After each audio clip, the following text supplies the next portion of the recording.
بسم اللہ الرحمن الرحیم الحمدللہ رب العالمین الصلاۃ والسلام علی رسولہ کریم ما بعد۔ السلام علیکم تمام معزز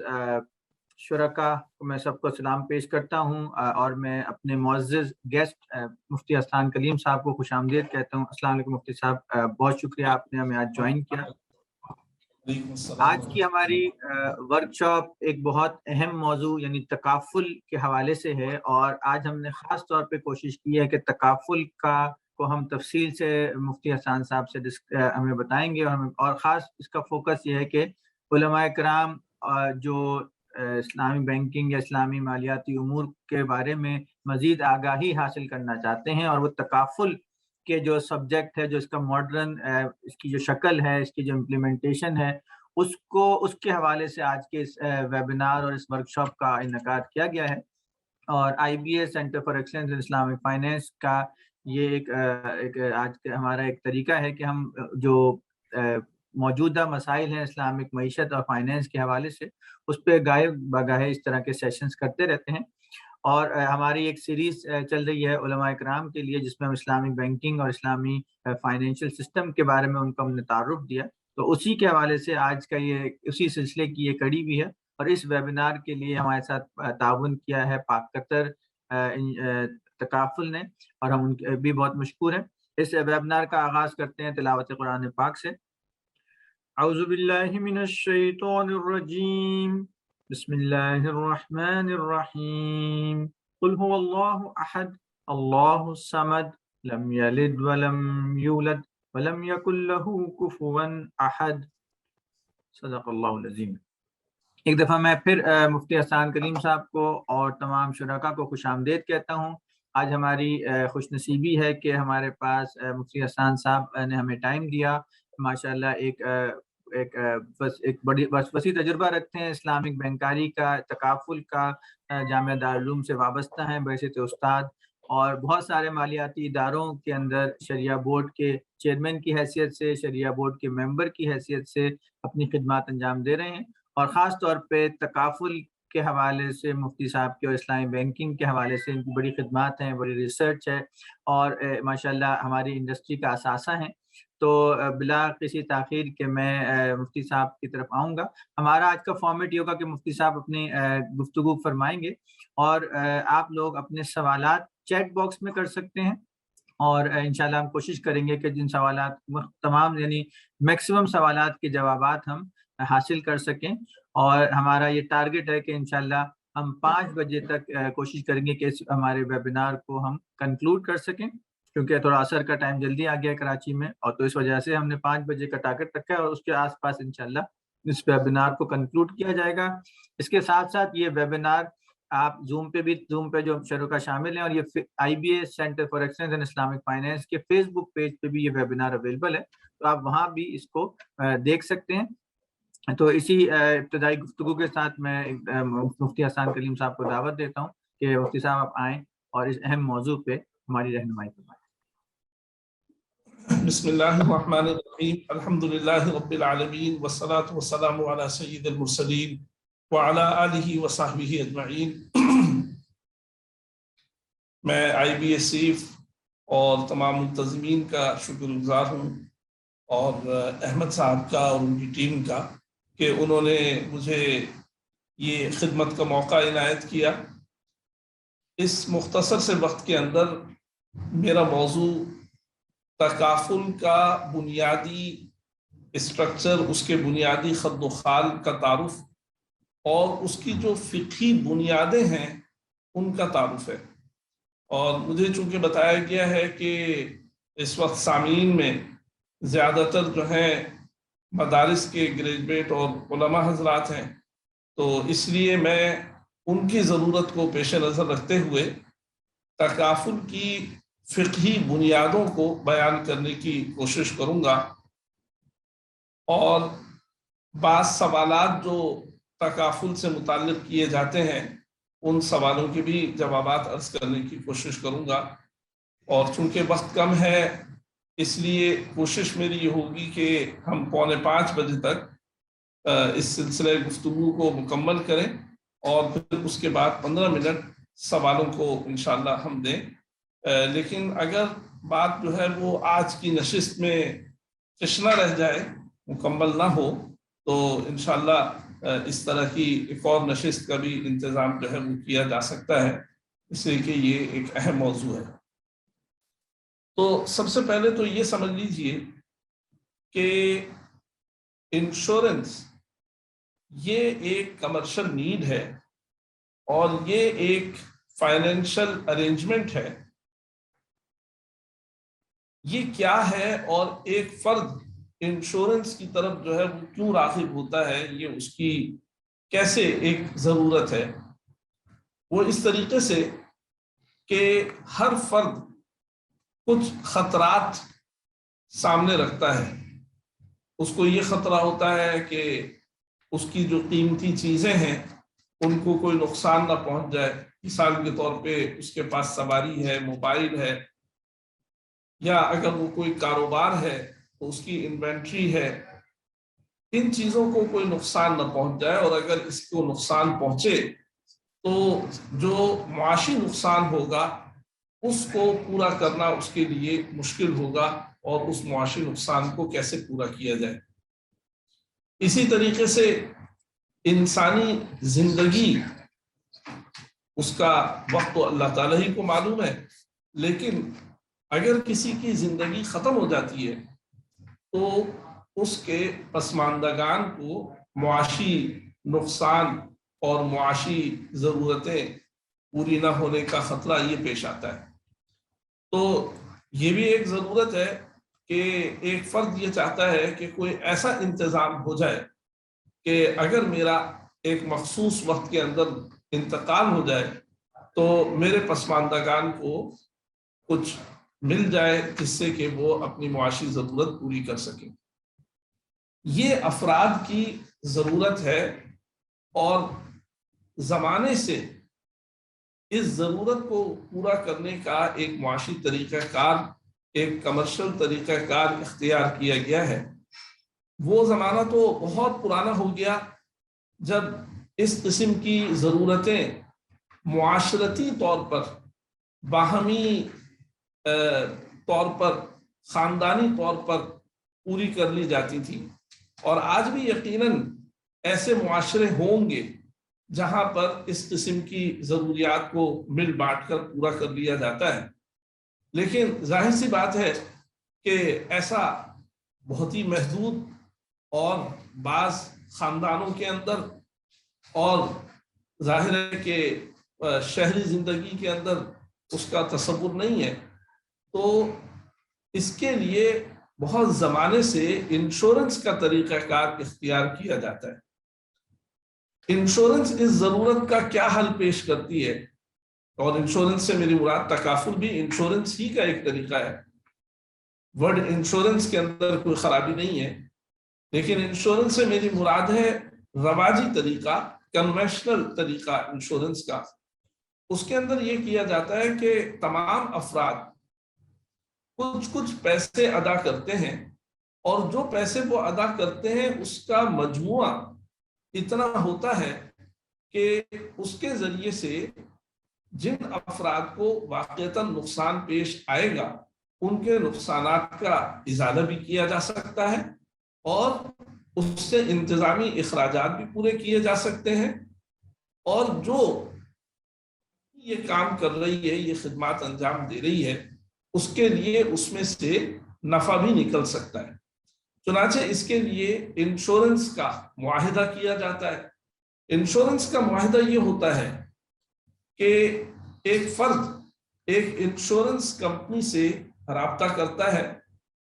اور وہ یہ بتاتا ہے کہ وہ کسی مخصوص خطرے کے مقابلے میں انشورنس کور لینا چاہتا ہے۔ انشورنس کمپنی اس کا جائزہ لیتی ہے اور یہ بتاتی ہے کہ آپ ہمیں اتنی رقم ادا کریں تو ہم آپ کو یہ کور دے دیں گے۔ مثال کے طور پہ ایک شخص کے پاس جو ہے وہ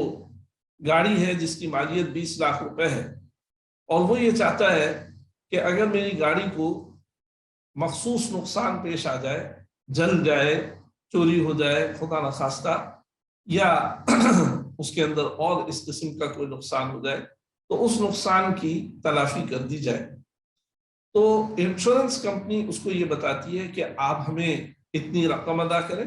اس رقم کو پریمیم کہتے ہیں، اور ہم آپ کو اس کے مقابلے میں یہ ضمانت دیتے ہیں کہ اگر آپ کو مخصوص نقصان پیش آئے گا تو آپ کا یہ مخصوص نقصان جو ہے وہ پورا کر دیا جائے۔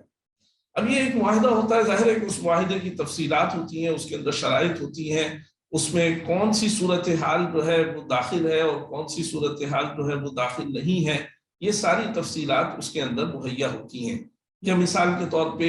پہلے سال کے اندر جو ہے وہ کوریج کیا ہوگا اور دوسرے سال کے اندر کوریج کیا ہوگا، اور گاڑی کے مخصوص نقصانات جو ہیں وہ کور نہیں ہیں یا کم پیمانے پر کور ہے، یہ ساری تفصیلات اس کے اندر مہیا کی جاتی ہیں۔ اور بعض شرائط ہوتی ہیں جو شرائط انشورنس کروانے والے کو پوری کرنی ہوتی ہیں۔ اسی طریقے جنرل انشورنس کا معاہدہ ہوتا ہے، اسی طریقے سے لائف انشورنس کا معاہدہ ہوتا ہے۔ اور لائف انشورنس کی ضرورت آپ اس مثال سے اس طریقے سے آپ سمجھیں کہ ایک فرد ہے اور وہ یہ چاہتا ہے کہ 10 سال یا 20 سال کے لیے وہ ایک کوریج حاصل کر لے کہ اس دوران وہ رقم مہیا کرتا رہے گا، اور اس دوران اگر اس کا انتقال ہو جائے تو اس کو ایک مخصوص رقم، پیشگی متعین رقم جو ہے وہ دے دی جائے، یعنی اس کے خاندان کو، اور وہ ایک مناسب رقم ہوتی ہے جس سے کہ اس کے خاندان کی ضروریات پوری ہو سکتی ہیں۔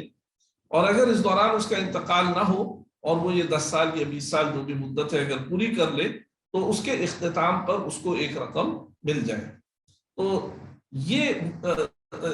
طریقہ کار ہے عام انشورنس کا، اور اس طریقہ کار سے عام انشورنس اس ضرورت کو جس کا میں نے ذکر کیا پورا کر رہی ہے، اور برسہ برس سے یہ کام جو ہے وہ چلا آ رہا ہے۔ اور اب انشورنس جو ہے وہ ہماری معیشت کا ایک بنیادی حصہ بن چکا ہے۔ بہت سے کاروبار ایسے ہیں کہ انشورنس ان کی بنیادی ضرورت ہے، اور بہت مرتبہ افراد کی بھی ضرورت ہے، اور اگر ضرورت نہیں ہے تو ان کے لیے یہ ایک بہت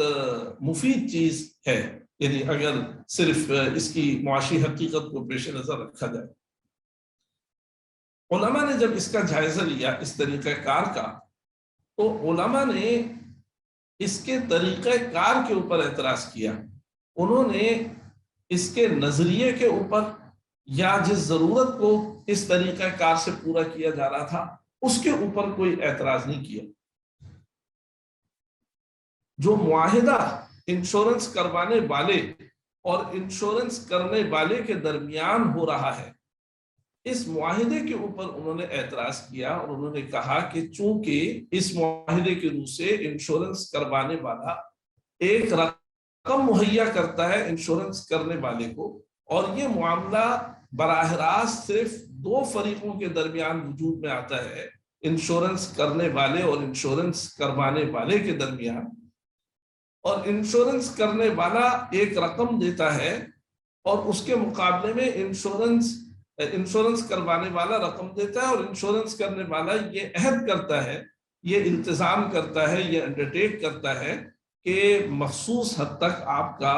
نقصان جو ہے وہ پورا کیا جائے گا۔ تو یہ ایک معاوضہ ہے، ایک عقد معاوضہ ہے، ایک بائی لیٹرل کنسیڈریشن کانٹریکٹ ہے، اور اس کے اندر سے ایک طرف سے رقم فراہم کی جا رہی ہے اور دوسری طرف سے بھی ایک رقم ادا کرنے کا معاہدہ کیا جا رہا ہے۔ لہٰذا یہ معاملہ جو ہے وہ دیکھا جائے گا کہ اس کے اندر کوئی غیر شرعی عنصر تو نہیں ہے۔ یہاں پر میں ایک نقطہ عرض کر دوں کہ جب بھی کوئی نیا معاملہ علماء کے سامنے پیش کیا جاتا ہے تو اس کو جانچنے کا طریقہ ان کے سامنے یہ نہیں ہے، ان کا میتھڈ یہ نہیں ہے کہ وہ یہ دیکھیں کہ جی یہ معاہدہ اور اس قسم کا معاہدہ کیا کبھی پہلے کیا جاتا تھا۔ اگر تو پہلے کبھی اس کی کوئی ہسٹری، کوئی تاریخ موجود نہیں ہے، حضرت صلی اللہ علیہ وسلم کے زمانے میں، صحابہ کرام کے زمانے میں اس قسم کا معاہدہ نہیں ہوتا تھا، یا کتابوں کے اندر اس قسم کے معاہدے کا کوئی ذکر نہیں ہے، تو وہ ریجیکٹ کر دیں اور کہہ دیں کہ یہ معاملہ غیر شرعی ہے۔ ایسا نہیں، ان کے سامنے کوئی فہرست نہیں ہے کہ جس کے اندر متعین طور پہ لکھا ہوا ہو کہ کس کس قسم کے معاہدے جو ہیں وہ جائز ہوتے ہیں، اور جب وہ دیکھیں کہ اس فہرست کے اندر اس طرح کے کسی معاہدے کا ذکر نہیں ہے تو وہ اس کو ناجائز قرار دے دیں. یہ ان کا طریقہ کار نہیں، بلکہ ایسا معاملہ جو رواج پکڑ چکا ہو اور بہت زیادہ اس کو لوگ کرتے ہوں اور اس کو یکسر ختم کرنا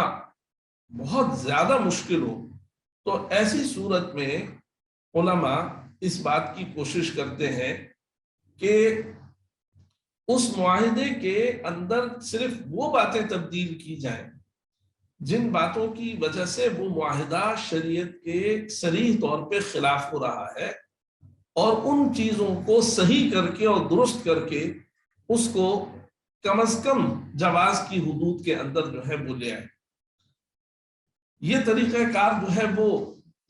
آج کے معاہدوں کے جائزہ لینے کا نہیں ہے، بلکہ ہمیشہ علماء کرام کے سامنے یہی طریقہ کار رہا ہے، اور علماء اس کو اپنے ایک ضابطے کے ذریعے سے بیان کرتے ہیں کہ معاملات کے اندر اصل اباحت ہے. معنی یہ ہے کہ جب تک اس کے ممانعت پر کوئی دلیل قائم نہ ہو، جب تک یقینی طور پہ واضح طور پر اس کے ناجائز ہونے کا ثبوت نہ ہو جائے، اس وقت تک اس کو جائز قرار دیا جائے گا. تو اس طرح کے جدید معاہدوں کو دیکھنے کا طریقہ کار جو ہے وہ یہ ہوتا ہے کہ آیا وہ معاہدہ ایسا ہے کہ اس کے اندر ربا، غرر اور اس قسم کی خرابیوں کا وجود ہے یا نہیں. اگر اس قسم کی خرابیوں کا وجود نہیں ہے تو چاہے وہ کتنا ہی نیا ہو اور چاہے اس کی اصطلاحات کتنی نئی ہو، اس کا نام کتنا نیا ہو، اور وہ کبھی اس کی بےعینی مثال ملتی ہو یا نہ ملتی ہو، وہ اس کو جائز قرار دیتے ہیں. تو انشورنس کے معاملے میں بہت دیر تک علماء کرام نے جائزہ لیا، اور جائزہ لینے کے بعد انہوں نے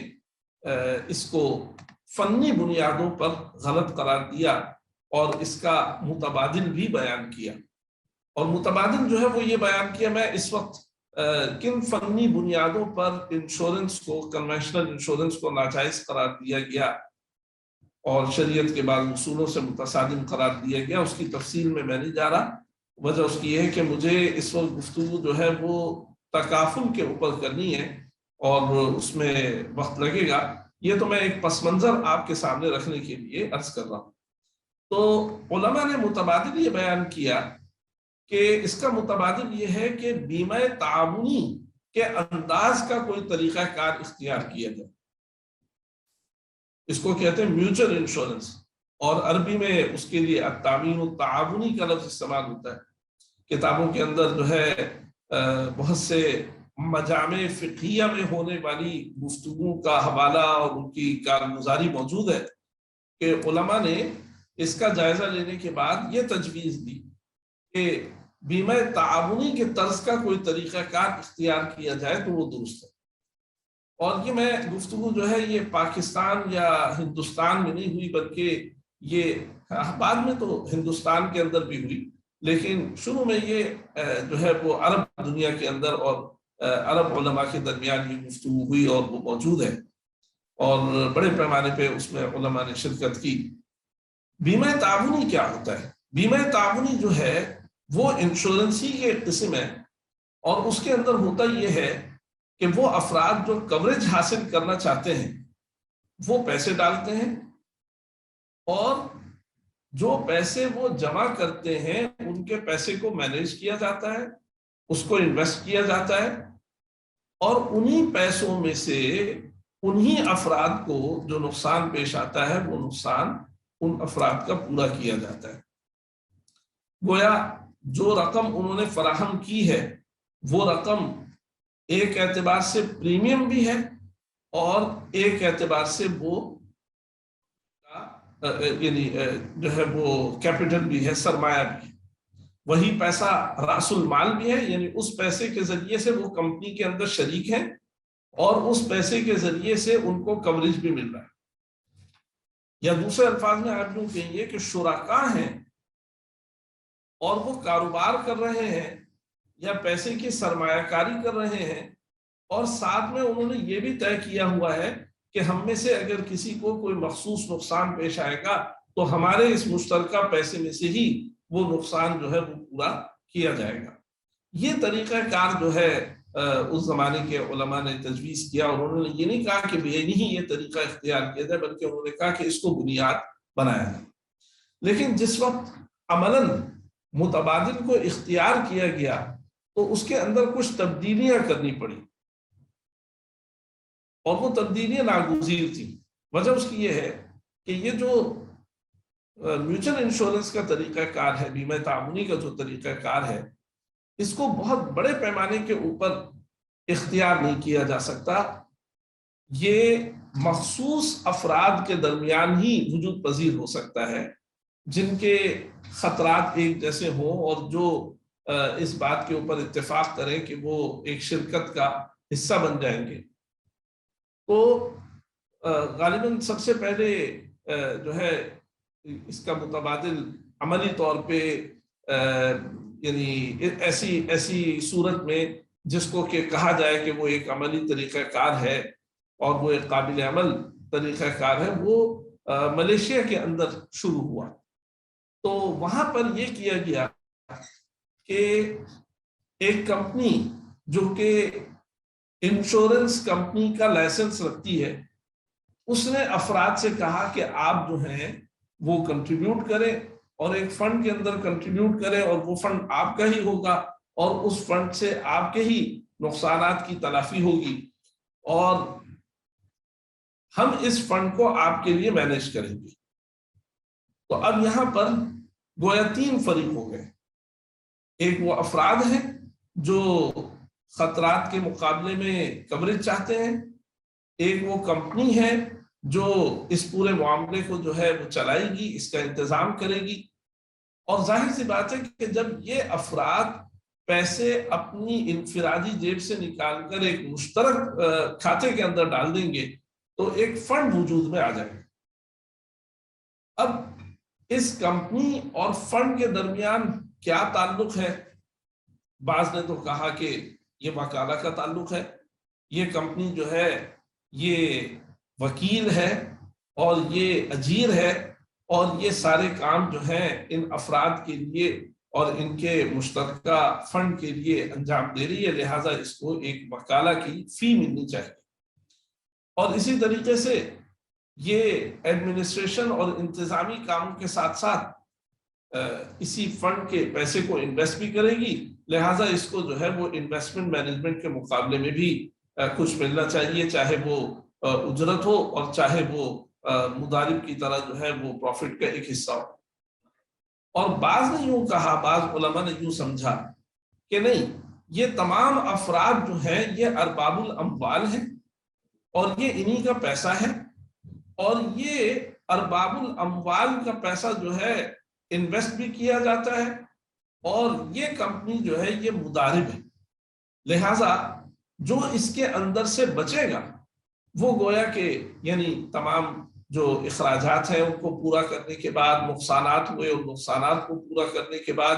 اور جو اس کے اندر ریزروز وغیرہ بنتے ہیں وہ بننے کے بعد جو کچھ اس کے اندر بچے گا تو وہ سرپلس ہے اور وہ گویا نفع ہے، اور وہ پھر تقسیم ہو جائے گا کمپنی اور اس فنڈ کے جو شرکاء ہیں ان کے درمیان۔ میں اس وقت ابھی اس کی بھی تفصیل میں نہیں جا رہا، یہ صرف میں آپ کے سامنے 2 جو تکیفات سامنے آئی ہیں وہ میں نے رکھی ہیں کہ بعض نے اس کو جو ہے وہ مضاربہ کی بنیاد پر اس کے حکم کا استخراج کیا، یا اس کی جو شکل تھی اس کو مضاربہ کہا، اور بعض نے جو ہے وہ وکالہ کہا اور اس کو جو ہے وہ وکالہ بالاجرہ کہا، اور اس کے ساتھ کبھی مضاربہ یا وکالۃ الاستثمار کو ملایا۔ یہ طریقہ کار جو ہے وہ چل پڑا، اور اس طریقہ کار کے علماء نے عالم عرب کے بہت سے علماء نے اس کے اوپر مقالے لکھے، اس کی تائید کی، اور انہوں نے یہ کہا کہ یہ وہی شکل ہے جس کو علماء نے تجویز کیا تھا کہ تعاون کی بنیاد پر ہو۔ اور واقعی ایک فرق تو بہت نمایاں ہے عام انشورنس اور اس کے اندر، کہ عام انشورنس کے اندر ایک فرد جب پیسے ادا کرتا ہے تو وہ پیسے کمپنی کی ملکیت میں چلے جاتے ہیں اور فرد کی ملکیت سے وہ نکل جاتے ہیں. اب سارے پیسے کی مالک جو ہے وہ کمپنی ہے. تو گویا جس وقت نقصان پیش آتا ہے تو کمپنی اپنے پیسے میں سے جو ہے وہ اس نقصان کو پورا کرتی ہے. تو وہاں پہ یہ معاملہ جو ہے وہ بہت واضح طور پہ پیش آئے گا کہ بھئی اس فرد نے جو پیسہ دیا تو اس فرد نے پیسہ دے کے کیا خریدا یا کیا اس کے عوض میں لیا. تو کوئی چیز چونکہ فوری طور پہ نہیں ملی اور ظاہر ہے کہ یہ بھی نہیں کہا جا سکتا کہ اس نے اس کمپنی کو تبرع کر دیا، بلکہ اس کمپنی کو دیا ہے اور اس سے ایک عوض وہ لینا چاہتا ہے، اور وہ عوض جو ہے یہاں پر چونکہ متعین نہیں ہے کہ وہ ملے گا یا نہیں ملے گا، تو اس کے اندر غرر کا بھی پہلو ہے. اور چونکہ عام طور پہ دینا بھی ایک کرنسی میں ہے اور لینا بھی اسی کرنسی کے اندر ہے، لہٰذا یہ جو ہے وہ نقد کے مقابلے میں معاملہ ہے، اور نقد کا نقد کے ساتھ جب تبادلہ ہو تو اس میں کمی بیشی جو ہے وہ ربا ہے. اگرچہ بعض علماء عرب نے اس کو صرف غرر اس کے اندر قرار دیا، وہ اس کو جو ہے وہ ربا کا معاملہ نہیں سمجھتے. اسی طریقے سے بہت سے علماء نے اور ہمارے ہاں کے علماء نے اس کو جو ہے وہ قماریت کے معنی بھی اس کے اندر قرار دیے کہ اس کے اندر جو ہے وہ قماریت ہے. وجہ اس کی ہے کہ ایک فرد نے تو پیسہ دے دیا، اب معلوم نہیں کہ اس سے زیادہ اس کو ملے گا یا اتنا ہی ملے گا یا کچھ بھی نہیں ملے گا، لہٰذا اس کے اندر جو ہے وہ تعلیق التملیک علی الخطر کا معاملہ ہے، لہٰذا اس کے اندر جو ہے وہ قمار کا بھی پہلو ہے. شیخ صدیق الضریر رحمہ اللہ نے اس کے اوپر جو ہے وہ جو رائے دی ہے اور انہوں نے جو رائے نقل کی ہے اپنی کتاب الغرر و اثرہ فی العقود کے اندر، تو انہوں نے اس کے اندر قمار ہونے کی نفی کی. اور غالباً یہ ہمارے اور ان کے درمیان قمار کی تعریف کا فرق ہے کہ وہ حضرات جو ہے وہ قمار کو جو ہے قمار کہتے ہیں، جبکہ اس کے اندر ایک لہو و لعب کا اور ایک قسمت آزمائی کا پہلو ہو. اور وہ یہ کہتے ہیں کہ چونکہ یہ ایک بہت سنجیدہ اور کمرشل معاملہ ہے اور اس میں کوئی کسی کو کوئی دھوکہ نہیں دے رہا، ٹھیک ہے اس کے اندر غرر ہے، لیکن یہ کوئی قسمت آزمائی کا اور لہو و لعب کا طریقہ کار نہیں ہے، لہٰذا یہ قمار نہیں ہے. اور ظاہر ہے کہ ہم جو بات سمجھتے ہیں اور ہمارے علماء جو بیان کرتے ہیں اس کے اندر یہ شرط ہمارے پیش نظر نہیں ہوتی اور ہم اس کو کوئی شرط نہیں سمجھتے اور تعریف کے لیے ضروری نہیں قرار دیتے. تو بہرحال ہمارے علماء نے اس کو قماریت کے نظر سے دیکھا کہ قمار ہے اس کے اندر. لیکن جو طریقہ کار بیمہ تعاونی کا ہے اس کے اندر یہ نہیں ہوتا کہ ایک فرد جو ہے وہ کمپنی کو پیسے دے رہا ہے، بلکہ وہ ایک فنڈ کے اندر پیسے دے رہا ہے، ایک فنڈ کے اندر تبرع کر رہا ہے. اب یہاں پر ایک گفتگو ضرور ہوگی اور یہ ان حضرات نے بہت زیادہ واضح نہیں کیا ہوا کہ یہ جب اس نے پیسے دیے تو یہ پیسے آیا اس فرد کی ملکیت سے نکل گئے یا نہیں نکلے. اسے کہ اگر تو فرد کی ملکیت سے نکل گئے تو سوال ہوگا کہ اچھا کمپنی کی ملکیت میں داخل نہیں ہوئے، فرد کی ملکیت سے نکل گئے تو کس کی ملکیت میں داخل ہوئے؟ اور اگر فرد کی ملکیت سے نہیں نکلے تو پھر یہ سارا پیسہ جو ہے وہ مشترک ہے. اگر یہ پیسہ مشترک ہے تو ٹھیک ہے، یہ بات تو سمجھ میں آتی ہے کہ شرکاء جو ہیں انہوں نے یہ طے کیا ہے کہ ہمارے پیسے سے کاروبار بھی کرو اور اگر نقصان ہو جائے تو اس میں سے ہمارے نقصان کو پورا کر دو، اور گویا کہ بعض شرکاء کی طرف سے بعض کے اوپر تبرع ہو رہا ہوگا. لیکن یہ باتیں بہت زیادہ اس کے اندر واضح نہیں تھیں اور اس کو بیمہ تعاونی کی بنیاد پر شروع کر دیا گیا. سن 2000 کے اندر 2001-2 میں پاکستان کے اندر اسلامی بینکنگ کا آغاز ہوا. ویسے تو اسلامی بینکنگ کا آغاز یہاں پر پہلے ہی ہو چکا تھا، لیکن ایک دوسرے انداز سے جو ہے وہ یہاں پر آغاز ہوا. اور جس وقت میزان بینک قائم ہوا، ایک فل فلیج اسلامک بینک قائم ہوا اور ماشاءاللہ علماء کی زیر نگرانی اس نے کام شروع کیا اور ان سے طریقہ کار پوچھا. اور اس وقت جو ہے وہ اسٹیٹ بینک کے اندر بھی یہ فکر ہوئی کہ ہاں اس کو شروع کرنا چاہیے اور ایسے طریقے سے شروع کرنا چاہیے کہ جس کے اندر علماء کی سرپرستی بھی ہو اور ان کا اعتماد بھی ہو اور ان سے پوچھ کے تو شریعہ ایڈوائزر کا کانسیپٹ آیا کہ شریعہ ایڈوائزر ہو، اور پھر اس کے بعد اسی کے ساتھ اسلامک بینکنگ لائسنس کا تصور آیا، اور اسی طریقے سے پھر آگے چل کر جو ہے وہ شریعہ بورڈ، اور اب تو ماشاءاللہ ایک باقاعدہ جو ہے وہ اسلامک بینکنگ کا کی ریگولیشن اور قانون الگ ہے۔ بنیادی قانون تو وہی ہے جو بینکنگ کا ہے، لیکن ریگولیشنز کے ذریعے سے بہت سے قوانین آئے، اور شریعہ گورننس فریم ورک جو ہے وہ ایک بہت ہی جو ہے کمپریہنسو اور جامع ریگولیشن آئی۔ تو جب اسلامک بینکنگ شروع ہوئی تو اس ضرورت کا بہت شدت کے ساتھ احساس ہوا کہ پھر جو انشورنس ہے اس کا بھی طریقہ کار جو ہے وہ درست ہونا چاہیے، اس لیے کہ بینک گاڑی کا ایک پہیہ ہے اور انشورنس جو ہے وہ دوسرا پہیہ ہے۔ اب مثال کے طور پہ اسلامی بینک جو ہے وہ گاڑیوں کی فائنینسنگ کرتے ہیں، وہ گھروں کی فائنینسنگ کرتے ہیں، اور اس کے اندر انشورنس جو ہے وہ ایک قانونی ضرورت ہے۔ اسٹیٹ بینک جو ہے اس کے بغیر اجازت نہیں دیتا۔ تو شروع میں یہ حصہ اسلامی بینکوں کا شریعہ کمپلائنٹ نہیں تھا، اور کوئی کمپنی جو ہے وہ پاکستان کے اندر نہیں تھی، اور پھر ظاہر سی بات ہے کہ افراد جو اس سے استفادہ کرنا چاہتے ہیں، کمپنیز جو استفادہ کرنا چاہتی ہیں، اب اتنی بڑے بڑے کاروبار ہیں، وہ سب جو ہے وہ انشورنس کے بغیر کاروبار نہیں کرتے۔ بہت سے کاروباروں میں انشورنس جو ہے وہ ایک قانونی ضرورت ہے، یا قانونی ضرورت نہیں ہے تو ان کے جو زمانوں سے جو ان کے پاس رسک مینجمنٹ کا جو طریقہ کار ہے وہ اسی انشورنس کے اوپر بنیاد رکھتا ہے، اور افراد کی ایک بہت بڑی ضرورت ہے۔ پھر ایک بہت بڑی انڈسٹری ہے، بہت سے مسلمان جو ہے وہ اسی کے اندر کاروبار کرتے ہیں، اور ان کی ایکسپرٹیز جو ہے اسی کے اندر ہے۔ تو ان سب باتوں کی وجہ سے اس کی ضرورت تھی کہ یہاں پر بھی جو ہے وہ انشورنس کا کوئی متبادل پیش کیا جائے۔ تو سن 2002 کے اندر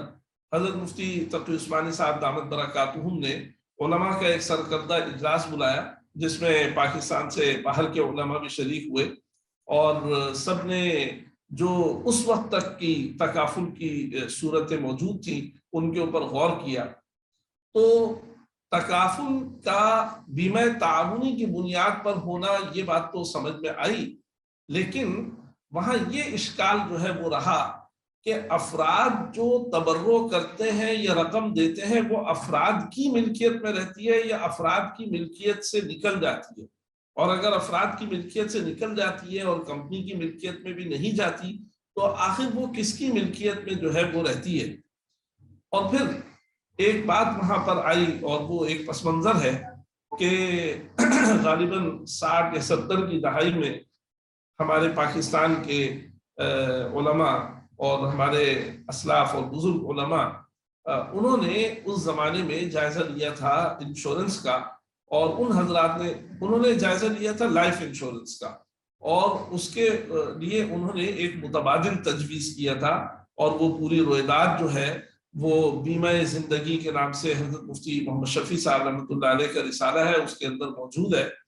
اور وہ متبادل بھی وہاں پر ایک بنیادی خاکہ انہوں نے دیا تھا متبادل کا، وہ بھی وہاں پر تحریر ہے، اور وہ بنیادی خاکہ جو تھا وہ وقف کی بنیاد پر تھا۔ تو دو وجہ سے ہمارے علماء نے اس مجلس کے اندر، جس کا میں حوالہ دے رہا ہوں، سن 2002 دسمبر کے اندر غالباً یہ مجلس ہوئی تھی، تو اس مجلس میں علماء نے دو وجہ سے یہ طے کیا کہ اس کو وقف کی بنیاد پر ہونا چاہیے۔ ایک تو اس وجہ سے کہ وقف جو ہے ایک ایسی چیز ہے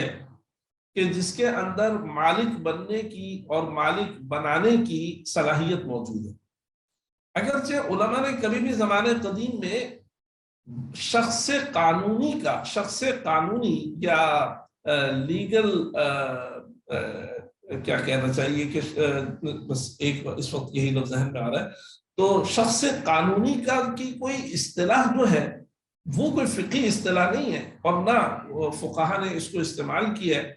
لیکن وقف کے اندر جو خصوصیات ہیں وہ ساری خصوصیات وہی ہیں جو شخص قانونی کے اندر ہوتی ہیں، کہ وقف جو ہے وہ ایک معنوی ذات ہے، وقف جو ہے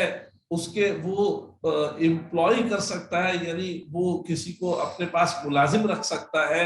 وقف جو ہے وہ مداربت کا معاملہ کر سکتا ہے، اور وقف جو ہے وہ ہمیشہ رہتا ہے، اور وقف جو ہے وہ فلاحی اور خیر کے کاموں کے لیے جو ہے وہ ہے، اور وہ تبرع کی ایک قسم ہے۔ تو ہمارے علماء نے یہ فرمایا کہ وہ فنڈ جو افراد کے تبرع سے وجود میں آتا ہے، اگر ہم اس کو وقف کی بنیاد پر استوار کریں تو یہ ایک بہت اچھی صورت ہوگی، اس لیے کہ وقف کے اندر یہ صلاحیت ہے کہ وہ واقف سے، متولی سے ایک جدا حیثیت رکھتا ہے، لہٰذا جو افراد اس کے اندر تبرع کریں گے تو وہ ان کی تبرعات کا وقف جو ہے وہ مالک ہوگا، کمپنی بھی اس کی مالک نہیں ہوگی، اور یہ افراد اس کے مستفیدین ہوں گے۔ تو وہ جو فقہی الجھن تھی کہ افراد کی ملکیت سے پیسے نکلے یا نہیں نکلے، اور جو ہے وہ کمپنی کی ملکیت میں نہیں گئے تو پھر کس کی ملکیت میں، ایک تو اس مسئلے کا حل ہوتا ہے۔ اگرچہ جو علماء عرب وہاں شریک تھے اور جو دوسری جگہوں پر بھی انہوں نے لکھا ہے، وہ یہ کہتے ہیں کہ ہم جس کو ایک فنڈ کہتے ہیں، تکافل فنڈ، تو یہ خود ایک شخصیت معنویہ ہے، اور یہ خود ہی جو ہے اپنے اندر وقف کے اوصاف رکھتا ہے۔ اس کے لیے کوئی ضروری نہیں ہے کہ اس کو آپ جو ہے وہ الگ سے وقف قرار دیں، لیکن ہمارے علماء نے یہ فرمایا کہ ہمیں زیادہ اطمینان اس پر ہے کہ ہم اس کو جو ہے وہ وقف کی بنیاد پر استوار کریں۔ دوسری وجہ وقف کی بنیاد پر استوار کرنے کی یہ تھی کہ چونکہ ہمارے بزرگوں نے یہاں پر وقف کی بنیاد پر ایک طریقہ کار جو ہے وہ پہلے سے دیا تھا اور ایک خاکہ دیا تھا، تو ان علماء نے یہ چاہا کہ ہم اپنے بزرگوں کی تقلید کرتے ہوئے اسی اسٹرکچر کو اور اسی طریقہ کار کو اختیار کریں جو طریقہ کار ہمارے بزرگوں نے دیا تھا۔ اب میں اس پس منظر کے ساتھ جو ہے وہ پاکستان میں اس وقت تکافل کی کیا صورت ہے اور وہ کس طریقے سے کام کرتا ہے، اور پھر اس کی جو فقہی بنیادیں ہیں ان کی طرف میں اشارہ کرتا ہوں۔ تو تکافل کے اندر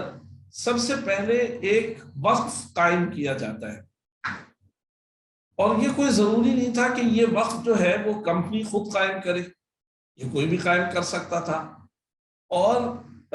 یہ بھی کوئی ضروری نہیں تھا کہ یہ وقف جو ہے وہ نقود ہی کے ذریعے سے قائم کیا جائے، لیکن آسان اور عملی طور پر یہ بات ممکن ہوئی، عملاً یہ آسان ہوا کہ جو کمپنی تکافل کا کام کرنے جا رہی ہے وہی اپنے سرمایہ میں سے کچھ حصہ الگ کر کے وقف قائم کر دے، اور وہ سرمایہ کا وہ حصہ جس کو الگ کر کے وقف قائم کیا گیا وہ اصل وقف ہے۔ کیا معنی اصل وقف کے؟ کہ یہ اصل وقف جو ہے یہ ہمیشہ محفوظ رکھا جائے گا، اس کو ختم نہیں کیا جائے گا، اس کا استہلاک نہیں ہوگا، یہ کنزیوم نہیں ہوگا۔ آپ حضرات کو علم ہوگا کہ وقف نقود کی دو صورتیں ہوتی ہیں۔ میں اس وقت جو ہے وہ وقف نقود جائز ہے یا نہیں ہے، اور کس کا قول ہے، اور مفتابی قول کیا ہے، اور متقدمین کا قول کیا ہے، متاخرین کا قول کیا ہے، اس گفتگو میں نہیں پڑھ رہا، بس میں صرف آپ کو یہ بتلا رہا ہوں کہ یہاں پر جو کام کیا گیا وقف بالنقود کے جواز کے قول کو لے کر کیا گیا ہے۔ اب وقف بالنقود کے جواز کا قول کس کا ہے اور اس پر کیا اعتراضات ہوتے ہیں اور اس کے کیا دلائل ہیں اور اعتراضات کے کیا جوابات ہیں، یہ اس وقت حذف کر رہا ہوں۔ تو نقود کا وقف جو ہے اس کے دو استعمال ہیں کہ یا تو جو نقد وقف کیا گیا ہے اس کو جائز سرمایہ کاری کے ذریعے سے بڑھایا جائے گا، اصل وقف کو محفوظ رکھا جائے گا، اور وقف کے سرمایہ کاری کے ربح اور سرمایہ کاری کے فائدے سے جو مقاصد وقف ہیں ان کو پورا کیا جائے گا۔ جن خیر کے کاموں کے لیے وقف ہے ان کاموں کے اندر وقف کے فائدے کو، وقف کے ربح کو استعمال کیا جائے گا، لیکن اصل وقف کو محفوظ رکھا جائے گا۔ ایک طریقہ کار جو ہے وہ یہ ہے۔ دوسرا طریقہ کار جو ہے وہ یہ ہے کہ اس نقد کے ذریعے سے ضرورت مندوں کو قرضہ دیا جائے، ان سے واپس لیا جائے، پھر دوسروں کو دیا جائے، پھر لیا جائے، پھر دوسروں کو دیا جائے، تو اس طریقے سے اس نقد کا فائدہ افراد کو پہنچایا جائے، ضرورت مندوں کو پہنچایا جائے اور نقد کو محفوظ بھی رکھا جائے۔ ظاہر ہے کہ یہ جو دوسرا طریقہ کار ہے وہ ہمارے لیے ہمارے کام کے مطابق نہیں ہے، لہٰذا پہلا جو طریقہ کار ہے اس کو اختیار کیا گیا کہ ایک سرمایہ وقف کیا گیا ہے، وہ اصل وقف ہے، اس اصل وقف کو ہمیشہ ایک سرمایہ کاری کے اندر لگا کے رکھا جائے گا اور اس اصل وقف کو محفوظ رکھا جائے گا، اس کے فائدے کو، اس کے نفع کو فنڈ کے اندر ڈال دیا جائے گا اور فنڈ کے مقاصد کے اندر استعمال کیا جائے گا۔ تو سب سے پہلے ایک وقف قائم کیا گیا اور وقف کے لیے باقاعدہ ایک وقف نامہ تشکیل دیا گیا جس کے اندر تمام جو ضروری شرائط ہیں اور پورا جو اسکوپ ہے، یعنی جو نطاق ہے، وہ بیان کیا گیا ہے کہ یہ وقف کس چیز کا ہے اور یہ وقف کس نے کیا ہے اور آئندہ اس وقف کو کیسے رکھا جائے گا، اصل وقف کو، اور اس کی آمدنی سے کیا کیا جائے گا، اور اس وقف کو جو تبرع ملے گا اس کا کیا کیا جائے گا، اور اس سے کس قسم کے فوائد لوگوں کو پہنچائے جا سکتے ہیں، کون مستفیدین ہوں گے، اس وقت کا انتظام کون کرے گا، وغیرہ وغیرہ جو ایک وقف کی بنیادی شرائط ہیں ان سب کو اس کے اندر پورا کرتے ہوئے ایک وقف نامہ جو ہے، وقف ڈیڈ جو ہے وہ تشکیل دی گئی، جو اس پورے کام کے لیے ایک جو ہے وہ ریفرنس ہے اور بنیاد ہے۔ یہاں پر ایک تصور ہے، اور جس طریقے سے میں نے عرض کیا کہ وقف بالنقود کے جواز کے اوپر اس سارے کام کی بنیاد ہے، اسی طریقے سے یہ ایک اور بنیاد ہے، یہ میں عرض کر رہا ہوں، اور اس کی بھی تفصیل کے اندر اس وقت میں نہیں جاؤں گا، اس کے اندر بھی بعض سوالات ہیں، لیکن اس کو بھی ایک بنیاد اور ایک اساس اور ایک سیٹلڈ چیز سمجھ کر جو ہے وہ آگے بڑھنا چاہیے۔ وہ یہ ہے کہ جو اصل وقف ہے وہ الگ ہے اور اس کے اوپر جو تبرع کیا جاتا ہے وہ الگ ہے یعنی اصل وقف الگ ہے اور مملوک وقف جو ہے وہ الگ ہے۔ اس کے اندر وہی قیاس سامنے رکھا گیا ہے، وہی اینالوجی سامنے رکھی گئی ہے کہ ایک ہے مسجد اور ایک ہے وہ چیزیں جو مسجد کو وقف کی جاتی ہیں، اور ایک ہے مسجد کو ملنے والا نقد چندہ۔ تو وہ جو نقد چندہ ہوتا ہے وہ مملوک ہوتا ہے مسجد کا، وہ خود وقف نہیں ہوتا، لہٰذا اس کو مسجد کے اخراجات میں، یوٹیلیٹی بلز کے اندر استعمال کیا جا سکتا ہے، اس کے ذریعے سے جو ہے وہ کوئی تعمیر ضروری ہو تو تعمیر کی جا سکتی ہے، اس کے ذریعے سے امام و مؤذن کی تنخواہ دی جا سکتی ہے، اور اگر وہاں کوئی مرمت کا کام کروایا جائے تو اس کے اخراجات پورے کیے جا سکتے ہیں۔ تو یہاں پر بھی ایک وقف ہے اور افراد جو تبرع کریں گے یا اور کوئی رقم جو کبھی اس کے اندر آئے گی وہ اصل وقف نہیں ہے بلکہ وہ مملوک وقف ہے۔ تو ایک ہے اصل وقف، وہ اصل رقم جو کہ وقف کو جس کو وقف کیا گیا اور جس کے ذریعے سے وقف کو شروع کیا گیا، اس رقم کا نفع وہ بھی مملوک وقف ہے، اور اسی طریقے سے جو افراد تبرع کرتے ہیں ان افراد کا تبرع یہ بھی مملوک وقف ہے۔ تو سب سے پہلا کام کیا گیا کہ ایک وقف بنایا گیا، وقف ڈیڈ بنائی گئی۔ اب یہ وقف جو ہے یہ ہے ہی اس کام کے لیے، اور یہاں پر یہ بات بھی سمجھ لینی چاہیے کہ وقف کے جو قواعد ہیں اور وقف کے جو اصول ہیں ان کے اندر بہت زیادہ مرونہ ہے، ان کے اندر بہت زیادہ وسعت ہے اور فلیکسیبلٹی۔ یہ کوئی ضروری نہیں ہے کہ اگر ہم آج تک جو ہے وہ وقف کی مخصوص شکلیں دیکھتے چلے آئے ہیں، اور آج جو وقف ہم پیش کرنے جا رہے ہیں جس کے ذریعے سے تکافل کا کام کیا جا رہا ہے، تو اگر وہ پہلے سے موجود شکلوں سے مختلف ہے تو اس کو جو ہے وہ نہ سمجھا جائے یا اس کے اوپر اعتراض کیا جائے اس وجہ سے کہ بھئی یہ تو اس طریقے سے نہیں ہوتا۔ تو وقف جو ہے وہ بہت طریقوں سے ہوتا ہے، اور آپ جو ہے وہ وقف کا مطالعہ کریں وقف کے بارے میں تو بعض اوقات عرف کو بھی وقف کے دخل ہوتا ہے وقف کے اندر۔ مثال کے طور پہ اصلاً تو جو منقولات ہیں ان کا وقف نہیں ہے، وہ استعمالی چیزیں جو استعمال کر کے آہستہ آہستہ ختم ہو جاتی ہیں ان کا وقف نہیں ہے، لیکن اگر عرف ہو تو ان کا وقف ہے۔ اور پھر ظاہر سی بات ہے کہ اس طرح کا کوئی اجتماعی کام جو کہ عالمی سطح پر ہو رہا ہو، ملکی سطح پر ہو رہا ہو، اس کے اندر صرف ایک کسی فقہ سے استفادہ نہیں کیا جاتا، بلکہ اس کے اندر تمام جو فقہائے اربعہ اور اہل سنت والجماعت کی فقہ ہے اس سے اور تمام اقوال صحیحہ سے جو ہے وہ استفادہ کیا جاتا ہے۔ تو وقف قائم کیا گیا۔ اب یہ وقف جو ہے افراد کو یہ کہتا ہے کہ آپ اس وقف کے اوپر تبرع کریں، افراد اس وقف کے اوپر تبرع کرتے ہیں، اور یہ افراد ہی اس وقف کے ممبر یا اس وقف کے مستفیدین ہوتے ہیں۔ اور ان افراد میں سے اگر کسی کو کوئی نقصان پہنچتا ہے تو وقف کی شرائط میں یہ بات شامل ہے کہ وقف ان متضررین کو اور ان نقصان جن افراد کو پہنچا ہے تو ان کا محدود پیمانے پر اس نقصان جو ہے وہ پورا کرے گا۔ تو وہ افراد جو ہے وہ وقف کے اوپر تبرع کرتے ہیں، اور وہ وقف کے ممبر یا وقف کے مستفیدین بھی ہیں، اور نقصانات پیش آنے کی صورت میں وقف سے ان کے نقصانات کی تلافی کی جاتی ہے۔ جو کمپنی ہے جس کو ہم نام دیتے ہیں تکافل آپریٹر، وہ اس سارے کام کا انتظام و انصرام کرتی ہے۔ وہ افراد سے پیسے لے کے وقف کے اندر تبرع کرتی ہے، افراد کو یہ بتاتی ہے کہ آپ کو کتنا تبرع کرنا ہے، افراد کو یہ بتاتی ہے کہ آپ کو اس وقف سے کیا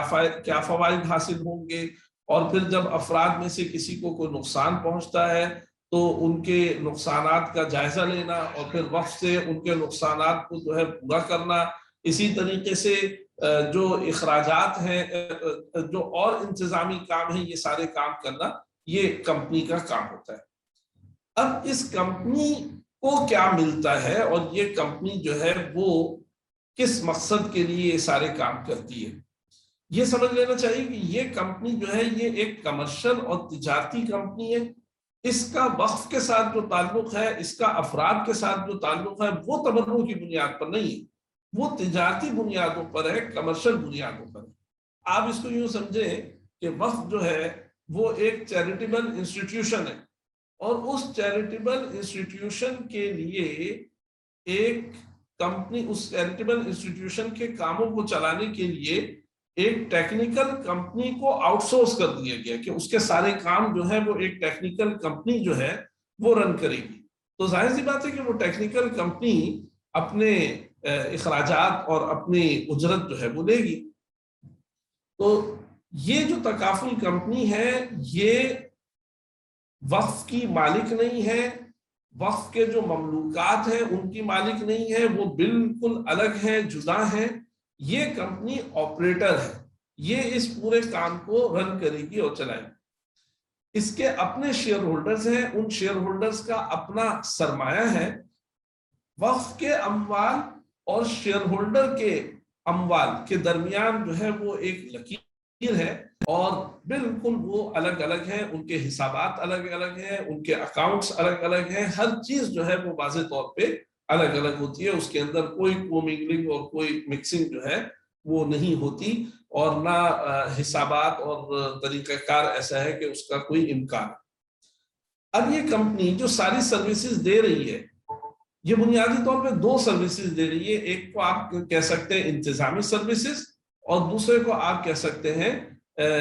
سرمایہ کاری۔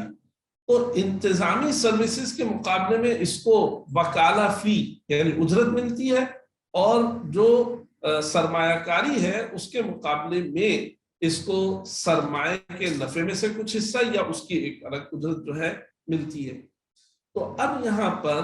تین فریق ہو گئے۔ وہ افراد ہیں جو وقف کے اندر تبرع کرتے ہیں، اور وہ وقف کے مستفیدین بھی ہیں یعنی بینیفیشریز بھی ہیں، اور وہ وقف سے استفادہ بھی کرتے ہیں، ممبر ہیں وقف کے۔ اور ایک وقف ہے اور ایک کمپنی ہے جو اس سارے کام کو کرتی ہے، اور وہ کمپنی اس کام کو چلاتی ہے۔ اچھا، اب یہاں پر یہ سمجھ لیجئے کہ جنرل انشورنس کی ضرورت کو کیسے پورا کیا جاتا ہے اور لائف انشورنس کی ضرورت کو اس طریقہ کار سے کیسے پورا کیا جاتا ہے۔ جنرل انشورنس کے اندر یہ ہوتا ہے کہ انشورنس کروانے والا پیسے دے دیتا ہے، اور اگر کوئی نقصان ایک مخصوص مدت کے اندر پیش آتا ہے تو وہ نقصان پورا کر دیا جاتا ہے، اور نہیں پیش آتا تو وہ مدت پوری ہو جاتی ہے، اس کو کچھ واپس نہیں ملتا۔ جبکہ لائف انشورنس کے اندر عام طور پہ دونوں چیزیں ہوتی ہیں، وہاں پہ رسک کوریج بھی ہوتی ہے اور اس کے ساتھ ساتھ وہاں پر ایک طویل مدتی سرمایہ کاری بھی ہوتی ہے۔ لائف انشورنس کے اندر مثال کے طور پہ اگر کوئی شخص 10 سال 15 سال 20 سال کی پالیسی لیتا ہے تو اس کا بہت سی صورتیں ہوتی ہیں، میں اس میں جو عام طور پہ پائی جانے والی صورت ہے اس کو سامنے رکھ کر گفتگو کر رہا ہوں۔ تو وہاں پر یہ ہوتا ہے کہ ایک شخص جو ہے وہ لائف انشورنس پالیسی لیتا ہے، پیسے ادا کرتا ہے، بعض اوقات وہ دیر تک قسطوں کے اندر ادا کرتا ہے، مختلف صورتیں ہوتی ہیں، اور اس کی پالیسی کی روح سے اس کو یہ فائدہ ہوتا ہے کہ اگر ان سالوں کے دوران اس کا انتقال ہو گیا تو اس کو ایک رقم جو کہ پہلے سے بتا دی جاتی ہے وہ رقم مہیا کی جاتی ہے، اور اگر انتقال نہیں ہوا تو اس کو میچورٹی کے اوپر یعنی اختتام کے اوپر ایک رقم فراہم کی جاتی ہے۔ تو اب ہمیں یہ دیکھنا ہے کہ یہ جو وقف کا طریقہ کار ہے، یہ جو تکافل کا طریقہ کار ہے، یہ جنرل انشورنس کی ضروریات کو کیسے پورا کرتا ہے، اور فیملی تکافل، اچھا ہم نے نام یہاں پہ لائف انشورنس کے بجائے فیملی تکافل کر دیا، تو فیملی تکافل کی ضروریات کو یہ کیسے پورا کرتا ہے۔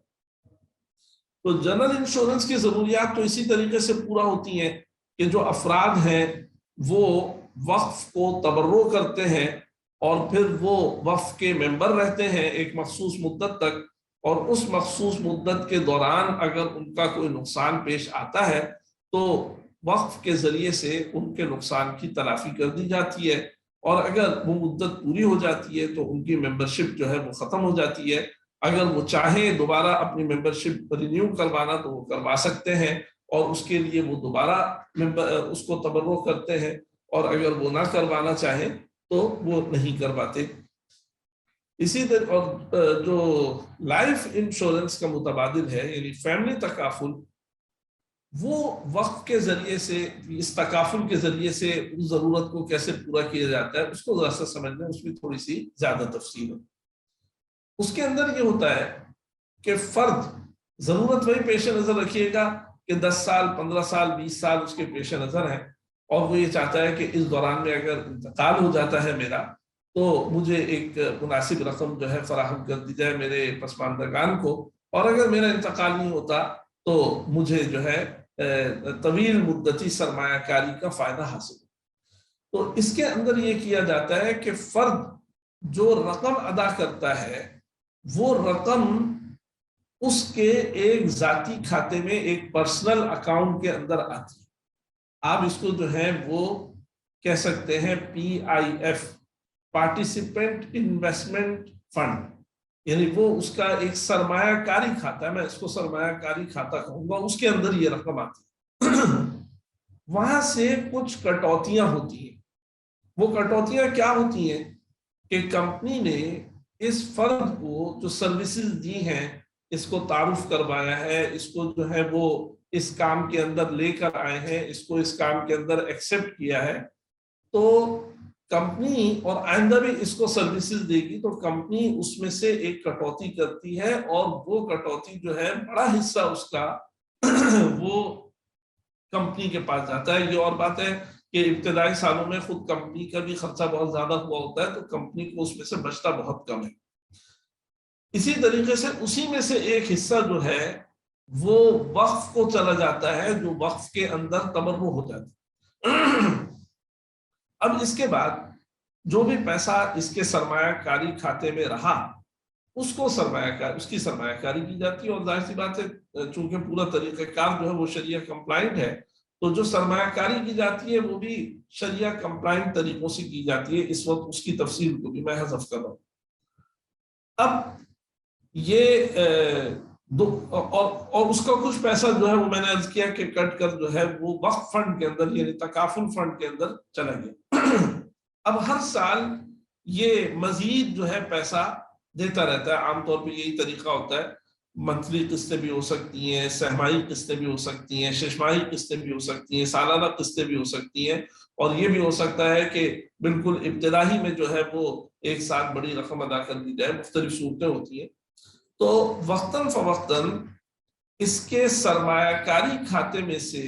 رقم کٹ کے جس کا کہ تعین پہلے سے ہوتا ہے وہ وقف فنڈ کے اندر جاری ہوتی ہے۔ اب 3 صورتیں ہو سکتی ہیں۔ ایک صورت یہ ہو سکتی ہے کہ اس شخص نے اپنی مدت 10 سال 15 سال 20 سال جو ہے وہ پوری کر لی، تو 10 سال 15 سال 20 سال کے بعد جو بھی اس کے سرمایہ کاری کھاتے کے اندر رقم موجود ہوگی، اور وہ ظاہر سی بات ہے کہ آہستہ آہستہ وہ وہاں تک پہنچی ہوگی جتنی سے رقم ادا کی تھی، اسی کی ابتدائی کٹوتیوں کی وجہ سے وہ کم ہو جاتی ہے، اور پھر سرمایہ کاری کے نتیجے میں آہستہ آہستہ پہلے وہ بریک ایون پر آتی ہے، اور پھر بریک ایون کے بعد جو ہے وہ پروفٹ کے اندر آتی ہے۔ تو اتنے سالوں کے بعد جو بھی اس کی رقم جہاں تک بھی پہنچی ہوگی وہ رقم اس کو مل جائے گی۔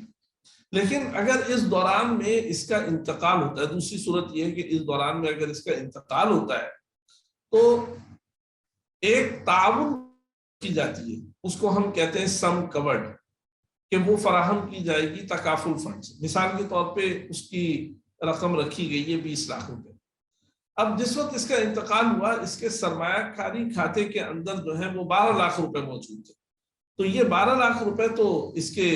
پسماندگان کو دیے ہی جائیں گے، اور 8 لاکھ روپے جو ہے وہ بطور معاونہ کے، بطور تعاون کے وہ تکافل فنڈ میں سے یعنی وقف فنڈ میں سے ادا کیے جائیں گے، اور پورے 20 لاکھ روپے دے دیے جائیں گے۔ تیسری صورت جو ہے وہ یہ ہوگی کہ یہ فرد جو ہے اگر کسی وقت نکلنا چاہے گا تو جو بھی اس کے سرمایہ کاری کھاتے کے اندر رقم موجود ہے وہ لے کے جا سکتا ہے۔ اتنے سالوں کے دوران میں ہر سال جو تکافل فنڈ ہے اس کی ویلیویشن کی جاتی ہے اور اس کی تقویم کی جاتی ہے، اور اس کے اندر دیکھا جاتا ہے کہ تمام ذمہ داریوں کے بعد اور تمام اخراجات کو پورا کرنے کے بعد اور ضروری ریزروز کو پورا کرنے کے بعد جو ہے رقم بچ رہی ہے، تو جو رقم بچ رہی ہوتی ہے اس کو سرپلس کہا جاتا ہے، اور وہ سرپلس کی رقم بھی مخصوص قواعد ضوابط کے مطابق کمپنی کی بھی اس کے اندر جو ہے وہ رائے شامل ہوتی ہے، اور شریعہ ایڈوائزر یا شریعہ بورڈ کی رائے بھی شامل ہوتی ہے، تو وہ انہی افراد کو بطور ایک فائدے کے دیا جاتا ہے، بطور جو ہے وہ بینیفٹ کے دیا جاتا ہے کہ وقف فنڈ سے ایک بینیفٹ ان کو مل رہا ہے۔ تو یہ رقم جو بھی ہوگی اس کے بارے میں کچھ کہا نہیں جا سکتا، یہ جو ہے اس کے ذاتی جو انویسٹمنٹ اکاؤنٹ ہے اس کے اندر جمع ہوتی رہتی ہے۔ تو اصل میں تو یہ جو معاملہ ہو رہا ہے فیملی تکافل کے اندر، یہ انویسٹمنٹ کا معاملہ ہے، لیکن اس انویسٹمنٹ کی رقم میں سے ایک تبرع جا رہا ہوتا ہے وقف کو۔ یہ سارا معاملہ جو ہے یہ وقف کا اور تبرع کا معاملہ نہیں۔ کمپنی کو یہاں پہ کیا مل رہا ہوتا ہے؟ کمپنی فرد کے ساتھ اس کو مینجمنٹ بھی دے رہی ہے، اور کمپنی جو ہے اس کی سرمایہ کاری بھی کر رہی ہے، تو ظاہر ہے کہ کمپنی اس کے اندر سے ایک ڈیفائن یعنی پہلے سے متعین جو ہے وہ ایک اجرت لے رہی ہوتی ہے، اور اس کے مختلف چارجز ہوتے ہیں اور مختلف تفصیلات ہوتی ہیں اس کی۔ دوسری طرف جو وقف فنڈ ہے تو ظاہر ہے کہ اس کو بھی کمپنی چلا رہی ہے اور اس کی بھی انویسٹمنٹ کر رہی ہے اور اس کی مینجمنٹ کر رہی ہے، تو وہاں پر بھی ایک وکالت فی ہوتی ہے، اور ایک وہاں پر انویسٹمنٹ کے اگینسٹ بھی جو ہے وہ شیئر ملنا ہوتا ہے۔ تو یہ آپ کے سامنے شکل آ گئی کہ وقف کے طریقہ کار کو استعمال کرتے ہوئے کس طریقے سے جنرل انشورنس یا لائف انشورنس کا متبادل جو ہے وہ اختیار کیا گیا۔ یہ جو میں نے آپ کے سامنے بات رکھی ہے یہ ہے بنیادی اسٹرکچر، بنیادی اس کی ہیئت، البتہ پھر اس کے اندر پروڈکٹس بنتی ہیں۔ اب پروڈکٹس جو ہوتی ہیں وہ کمرشل نیڈز کو سامنے رکھتے ہوئے بنتی ہیں۔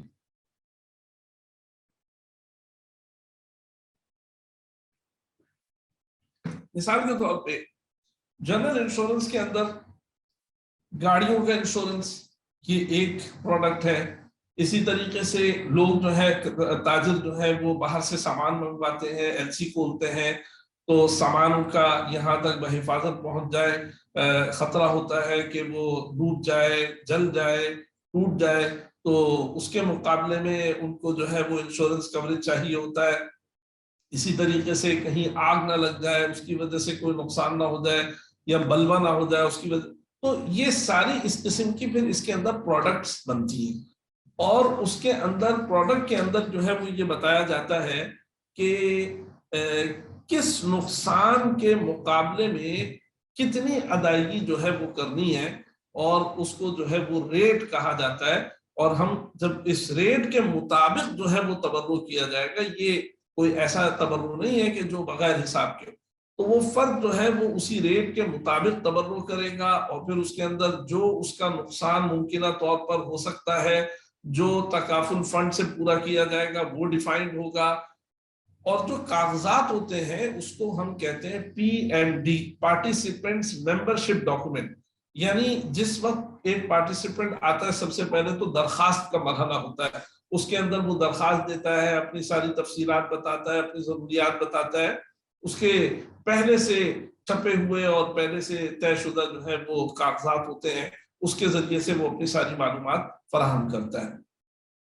اس کے بعد جب اس کو بحیثیت ممبر جب ایکسپٹ کر لیا جاتا ہے اور وہ وقف فنڈ کا ممبر بن جاتا ہے، تو وقف فنڈ کے ممبر بننے کی اطلاع اور اس وقف فنڈ سے اس کو کیا فوائد حاصل ہوں گے، یہ ساری تفصیلات جو ہیں وہ جس ڈاکومنٹ کے اندر لکھی ہوئی ہوتی ہیں، اس کو کہتے ہیں PMD، پارٹیسپینٹس ممبرشپ ڈاکومنٹ۔ اسی طریقے سے لائف انشورنس کا بھی میں نے اسٹرکچر آپ کے سامنے عرض کر دیا، یعنی لائف انشورنس کے متبادل فیملی تکافل کا، اس کے اندر بھی ڈیفرنٹ پروڈکٹس ہوتی ہیں، یعنی اصل اسٹرکچر تو یہی ہوتا ہے کہ فرد کی طرف سے ایک ادائیگی ہوتی ہے، وہ اس کے ذاتی کھاتے کے اندر آتی ہے، اور پھر وہاں سے کٹوتیاں ہوتی ہیں، اور ایک کٹوتی جو ہے وہ وقف فنڈ کے اندر چلی جاتی ہے، لیکن کتنی وہ ادائیگی کرے، کتنے سال کی کوریج ہے، پھر وہ جو اس کا ذاتی کھاتا ہے انویسٹمنٹ والا، اس کی رقم کہاں لگے گی، اس کے اندر اس کا ٹارگٹ کیا ہے، اور اسی طریقے سے کس نوعیت کے اثاثوں میں وہ پیسے لگانا چاہتا ہے، اور سال کتنے ہیں، اور اس کے اندر وہ بینیفٹ جو ہے وہ کیا صرف جو ہے وہ ڈیتھ کوریج، یعنی انتقال کی صورت میں اس کو کوریج مل جائے وقف فنڈ سے، صرف یہی لینا چاہتا ہے، یا کوئی اضافی کوریج بھی لینا چاہتا ہے، وغیرہ وغیرہ، یہ ساری تفصیلات جو ہیں یہ پروڈکٹ کا حصہ ہوتی ہیں۔ تو بنیادی اسٹرکچر یہی ہوتا ہے، اور پھر اس کے بعد جو ہے وہ پروڈکٹس ہوتی ہیں۔ یہاں تک میں نے آپ کے سامنے اس کا بنیادی اسٹرکچر جو ہے وہ بیان کر دیا ہے۔ اب میں چند ایک باتیں جو وقت بچا ہوا ہے اسی کے اندر کروں گا، اور مجھے یہ لگ رہا ہے کہ بہت سے سوالوں کے جوابات، یعنی ممکنہ اعتراضات یا جو اعتراضات کیے جاتے ہیں ان کا شاید آج جو ہے وہ وقت نہیں ملے گا، تو اس کے لیے صرف یہی لوگ اگر شریک ہوں اور دوبارہ جو ہے وہ اس کو سنیں کہ خاص طور پہ جو اعتراضات، خاص طور پہ جو فقہی اعتراضات کیے جا رہے ہیں ان کے کیا جوابات ہیں وہ میں عرض کرنا چاہتا ہوں۔ تو دیکھیے جتنا بھی وقت مل جائے اس کے اندر انشاءاللہ کرنے کی کوشش کرتا ہوں۔ تو سب سے جو ایک بنیادی بات ہے، دیکھیے میں نے پہلے عرض کیا ایک بنیاد کے وقف، اس کے اندر جو ہے وہ اصل وقف کیا ہے اور اس کو کیوں اختیار کیا گیا۔ دوسری چیز جو ہے وہ ہے تبرع۔ اس کو ذرا سمجھ لیجیے کہ یہاں پہ ایک فرد جو بھی وقف کو دے رہا ہے وہ ایک تبرع ہے۔ اب جنرل انشورنس کے اندر تو صرف تبرع ہی ہوتا ہے جنرل تکافل کے اندر، اور فیملی تکافل کے اندر اصل میں رقم آتی ہے ذاتی انویسٹمنٹ اکاؤنٹ کے اندر، اور اس میں سے ایک کٹوتی ہو کے ایک چھوٹی رقم جو ہے اس کا تبرع ہوتا ہے، اور زیادہ رقم جو ہے وہ رہتی ہے انویسٹمنٹ کے اندر۔ جہاں تک اس کے اندر انویسٹمنٹ والا حصہ ہے وہ تو بہت واضح ہے، یا وہ مضاربہ کا معاملہ ہے یا وکالت الاستثمار کا معاملہ ہے، اور وہ بھی نہیں اسی طرح کا معاملہ ہے جس طرح کا مضاربہ جو ہے وہ اسلامی بینکوں کے اندر ڈپازیٹرز کے ساتھ ہوتا ہے، لہٰذا اس کی تفصیل بتانے کی ضرورت جو ہے وہ نہیں۔ لیکن جو پیسے اس میں سے فرد کے کٹ کر وقف کے اندر چلے جاتے ہیں یہ تبرع ہے، یا جنرل تکافل کے اندر جو ابتداءً ہی سارے پیسے جو ہے وقف کے اندر چلے جاتے ہیں، یہ تبرع ہے۔ اس تبرع کے بارے میں ذرا سمجھ لیجئے کہ یہ تبرع جو ہے یہ تبرع معلق نہیں ہے، یہ کنٹیجنٹ نہیں ہے، یہ تام ہے۔ یعنی جس وقت فرد نے دیا تو وہ رقم وقف کے اندر چلی گئی اور وہ ہمیشہ ہمیشہ کے لیے وقف کی ملکیت ہو گئی۔ اب یہ رقم وقف کی ملکیت ہونے کے بعد فرد کو واپس نہیں ملے گی، یعنی فرد اس رقم کو واپس نہیں لے گا، یہ رقم جو ہے وہ چلی گئی وقف کے اندر، یہ وقف کا حصہ بن گئی۔ چاہے اس کی نوبت آئے کہ اس فرد کو اس وقف سے استفادہ کرنے کا موقع ملے یا نہ ملے، اس کی جو رقم وقف کے اندر چلی گئی وہ ایک تبرع ہے، اور وہ تبرع تام۔ بہت سارے لوگوں کو یہ سوال پیدا ہوتا ہے کہ صاحب یہ کیسا تبرع ہے؟ تبرع تو وہ ہوتا ہے، صدقہ تو وہ ہوتا ہے کہ جہاں پر آپ کچھ دیتے ہیں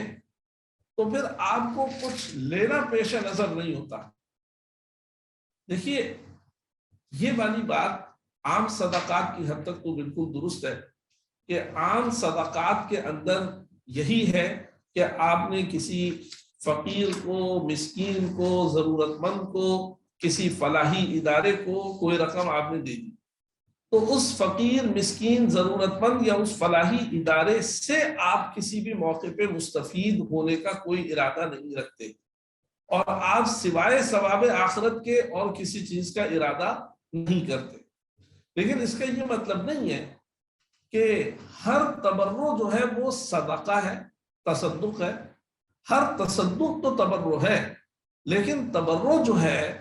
اس کو آپ جو ہے وہ اپنی منطقی اصطلاح کے اعتبار سے یا نوع کہیے یا جنس کہیے کہ اس کے اندر بہت سی انواع ہیں یا بہت سی اصناف ہیں۔ دیکھیے تبرع جو ہے وہ وقف بھی ہے، صدقہ بھی ہے، عطیہ یا ہدیہ بھی ہے، اور ہبہ جس کو کہتے ہیں وہ بھی ہے، قرض بھی ہے، عاریت بھی ہے۔ یہ سارے جو ہیں یہ تبرعات ہیں۔ آپ نے جو ہے وہ حدیث کی کتابوں میں ایک باب پڑھا ہوگا، بخاری شریف اور مسلم شریف کے اندر بطور خاص ہے، کہ اس کے اندر مناہدہ اور نہد کے طریقے کو بیان کیا گیا۔ نہد اور مناہدہ جو ہے وہ کیا ہوتا تھا؟ پہلے زمانے میں اس طریقے سے ہوتا تھا کہ سفروں میں اور بعض اوقات جو ہے وہ جب کوئی غذائی قلت کا سامنا ہوتا تھا اس وقت لوگ جو ہیں وہ اپنے گھروں سے اپنے کھانے لے کر آتے تھے، کھانے پینے کی چیزیں لے کر آتے تھے، اور اس کو جو ہے وہ ملا لیتے تھے، اور پھر جو ہے وہ اس کو کھا لیتے تھے۔ اب اس کی یہ صورت بھی ہو سکتی تھی کہ جو ہے وہ انہوں نے وہیں پہ بیٹھ کے کھا لیا، اور یہ بھی صورت ہو سکتی تھی کہ انہوں نے جو ہے اس میں سے لے لیا اور اپنی اپنی جگہوں پر جا کر کھا لیا۔ اس کے اندر بھی دو صورتیں ہوتی تھیں، ایک غیر منظم صورت اور ایک منظم صورت۔ جو میں نے عرض کیا کہ ایک محلے کی سطح پر یا ایک قبیلے کی سطح پر، اور صرف جو ہے وہ کھانے پینے کے لیے، اور غذائی قلت کے زمانے میں جو اس طریقے سے معاملہ ہوتا تھا جس میں اس بات کا لحاظ نہیں ہوتا تھا کہ کون کیا لا رہا ہے اور کتنا لے رہا ہے، تو یہ ایک غیر منظم طریقہ کار تھا۔ لیکن اسی کے اندر ایک منظم طریقہ کار بھی ہوتا تھا جو سفروں میں ہوتا تھا۔ آپ کو معلوم ہے کہ اس زمانے میں جو سفر ہوتے تھے وہ مہینوں کے سفر ہوتے تھے۔ اب ظاہر سی بات ہے کہ جب آدمی اور قافلے کے بغیر سفر ہوتا نہیں تھا، اسے کہ ہزاروں میل یا سینکڑوں میل دور جا رہے ہیں تو ایک فرد دو فرد کیسے جائیں گے؟ وہ تو قافلے ہوتے تھے، ان قافلوں کا آپ حصہ بن کر جاتے تھے۔ اب جب قافلے مہینوں مہینوں چلیں گے، رات دن اس کے اندر انسان رہیں گے، تو ان قافلوں کے اندر کھانا پینا کیسے ہوگا اور وہاں پر رہنا سہنا کیسے ہوگا؟ بہت سے معاملات ہیں جو اس قافلے کے سفر سے وابستہ ہیں، اور ان احکام کو فقہا نے اپنی کتابوں میں باقاعدہ بیان فرمایا۔ ان میں سے ایک حکم بیان کرتا ہوں، میں صرف یہ عرض کر رہا ہوں کہ یہ جو قافلے کی جو زندگی ہے اور جو قافلے کے دوران جو وقت گزرتا ہے اس کے کچھ خاص احکام ہیں اور اس کے کچھ خاص اثرات ہیں. اس کے لیے ایک مثال عرض کرتا ہوں کہ یہ قافلہ جو ہے یہ حج یا عمرے کا قافلہ ہے. یہ اس کے اندر بہت سے لوگ ہیں جو حج کرنے کے لیے جا رہے ہیں. تو اب ظاہر سی بات ہے کہ گھر سے نکلیں گے اس وقت ضروری نہیں کہ وہ احرام باندھ لیں. جیسے کہ بہت لمبا سفر ہے تو احرام تو باندھیں گے جب وہ میقات سے گزریں گے. تو اس سے پہلے اگر کوئی بے ہوش ہو گیا اور وہ جو ہے احرام نہیں باندھ سکا اور وہاں پر میقات سے گزرنے کا وقت آ گیا تو باقاعدہ فقہا نے بیان کیا ہے کہ یہ جو ہے کس طریقے سے کرے قافلے والے. تو وہاں پر تو اگر اس نے وکیل بنایا ہوا ہے یا اجازت دی ہوئی ہے کسی کو تو فقہا فرماتے ہیں کہ جس کو اجازت دی ہوئی ہے وہ اپنا احرام تو باندھے گا, اس کی نیت سے بھی احرام کی نیت کرنے گا. تو وہ بس گویا خود بخود کیا ہو گیا, وہ جو بے ہوش ہے وہ بھی محرم ہو گیا. اور حضرت امام صاحب رحمہ اللہ نے تو یہاں تک فرمایا ہے کہ کوئی اجازت کی ضرورت نہیں. ان رفقا کا قافلے میں شریک ہونا یہ خود ایک عقد رفقہ ہے کہ انہوں نے جو ہے مرافقت کا عہد کیا ہوا ہے. اور تو میں یہ ایک مثال دے رہا ہوں. تو اس میں ہوتا یہ تھا, اور اس کو یہ میں جو آپ کو بتا رہا ہوں یہ ساری تفصیل جو ہے شیخ عبدالستار ابو غدہ رحمہ اللہ نے تکافل کے اوپر اپنا مقالہ جو پیش کیا اس کے اندر یہ تفصیلات جو ہے انہوں نے لکھی ہے, نہد کو انہوں نے بیان کیا ہے. تو اس میں یہ ہوتا تھا کہ منظم طریقہ بھی ہوتا تھا کہ یہ کہا جاتا تھا کہ تم ایک جماعت ہو تو تم اتنے اجناس لے کر آؤ. تو وہ کتنا لے کر آتے تھے یہ باقاعدہ طے ہوتا تھا کہ یہ لے کر آؤ. اب یہاں پر فقہا نے ایک سوال اٹھایا. فقہا نے یہ سوال اٹھایا, دیکھیں بہت سے سوالات یہاں نہیں ہیں. مثلا یہ سوال کہ بھئی یہ جب افراد نے لا کے دیا, اب وہ افراد اپنے پاس نہیں رکھتے تھے, وہ افراد جو ہیں وہ جو انتظامیہ ہوتی تھی قافلے کی اس کو دے دیتے تھے, اور قافلے کی انتظامیہ جو ہے وہ پھر ان کو کھانے کے وقت میں اسی میں سے کھانا فراہم کرتی تھی. تو جب لا کے دے دیا تو وہاں پر اب وہ کس کی ملکیت میں رہا؟ کیا وہ ان افراد کی ہی ملکیت میں ہے یا وہ کسی اور ملکیت میں چلا گیا؟ اس کا کیا حکم ہے؟ پھر اگر کسی کا انتقال ہو جائے گا تو کیا وہ جو دیا ہے اس نے کیا وہ واپس لے گا؟ اس لیے کہ یہ جہاد سفر ہو سکتا تھا, اس میں بہت سے افراد شہید بھی ہو جاتے تھے, زخمی بھی ہو جاتے تھے, اور ویسے بھی سفر کے اندر جو ہے وہ اتنے طویل سفر ہوتے تھے کہ موت واقع ہو جانے کا امکان ہوتا تھا. قرآن کریم میں اپنے باقاعدہ اس کے احکام بیان کیے. تو وہ فقہا نے یہاں سوال اٹھایا کہ بھئی ایک شخص نے دیا اور اب وہ لے رہا ہے, اور فرض کرو جو دیا وہ مال ربوی ہے, کھجور ہے مثلا, اور جو لے رہا ہے وہ اسی میں سے لے رہا ہے, تو یہ تو تبادلہ ہو گیا. اور جب یہ تبادلہ ہو گیا تو پھر تو برابری ضروری ہے کہ جو دیا اور جو لے رہا ہے اس کا برابر ہونا ضروری ہے. اور اگر یہ برابر نہیں ہے بلکہ تفاضل کا شبہ بھی ہے تو یہ شبہۃ الربا ہو گیا. تو یا یہ ربا ہو گیا یا شبہۃ الربا ہو گیا. حضرت امام مسلم رحمہ اللہ نے اس کے اوپر سوال اٹھایا, حاشیے کے اندر موجود ہے, تو اس کا پھر خود ہی جواب دیا کہ نہیں, یہاں پہ یہ قاعدہ جاری نہیں ہوگا بلکہ یہ تبرع ہے. میں یہاں پہ صرف یہ بیان کرنا چاہ رہا تھا کہ دیکھیے علماء نے اس صورت کو تبرع قرار دیا, حالانکہ ہر لانے والا وہ اسی لیے لا رہا ہے تاکہ وہ اس اجتماعی انتظام, اجتماعی نظم کا حصہ بن کر اس سے مستفید ہوگا.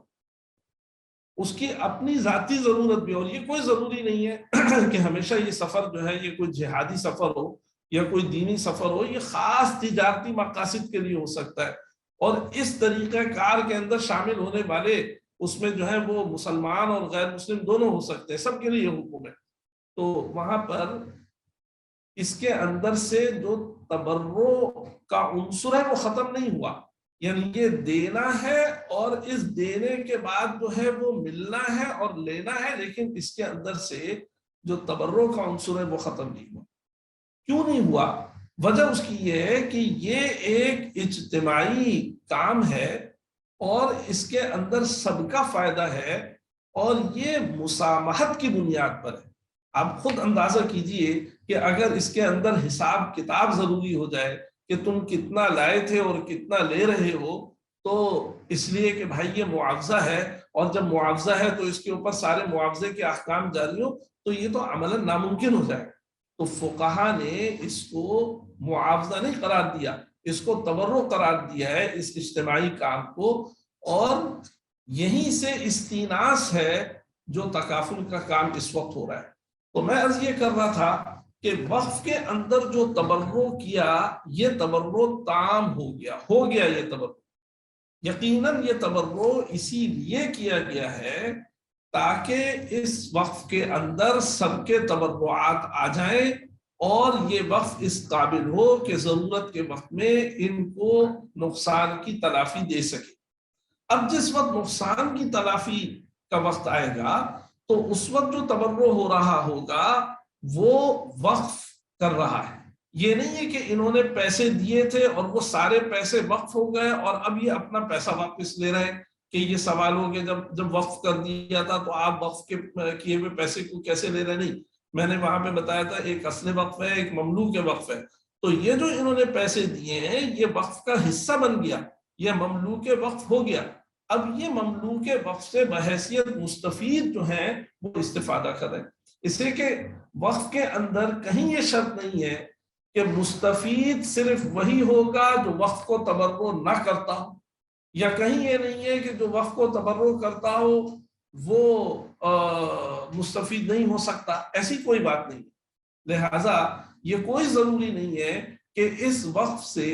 استفادہ کرنے والے ضرور ایسے لوگ ہوں جو اس وقف کو تبرع نہیں کرتے. اگر کچھ لوگ جو ہیں وہ ایک اجتماعی کام کرنا چاہتے ہوں اور اجتماعی فائدہ حاصل کرنا چاہتے ہوں اور وہ ایک رقم سے وقف بنا لیں، اور اس لیے وقف بنا لیں کہ بھئی وقف جو ہوتا ہے وہ پھر آئندہ چلتا رہتا ہے اور اس کے اندر ہر ایک کو حساب کتاب کرنا، اور پھر کسی کا انتقال ہو جائے تو میراث کا حساب کرنا اور زکوٰۃ کا حساب کرنا یہ مشکل ہوتا ہے. تو استفادہ تو ہم ہی کریں گے، لیکن ہم جو ہے یہ اپنے پیسے وقف کر دیتے ہیں. انہوں نے وقف کر دیے،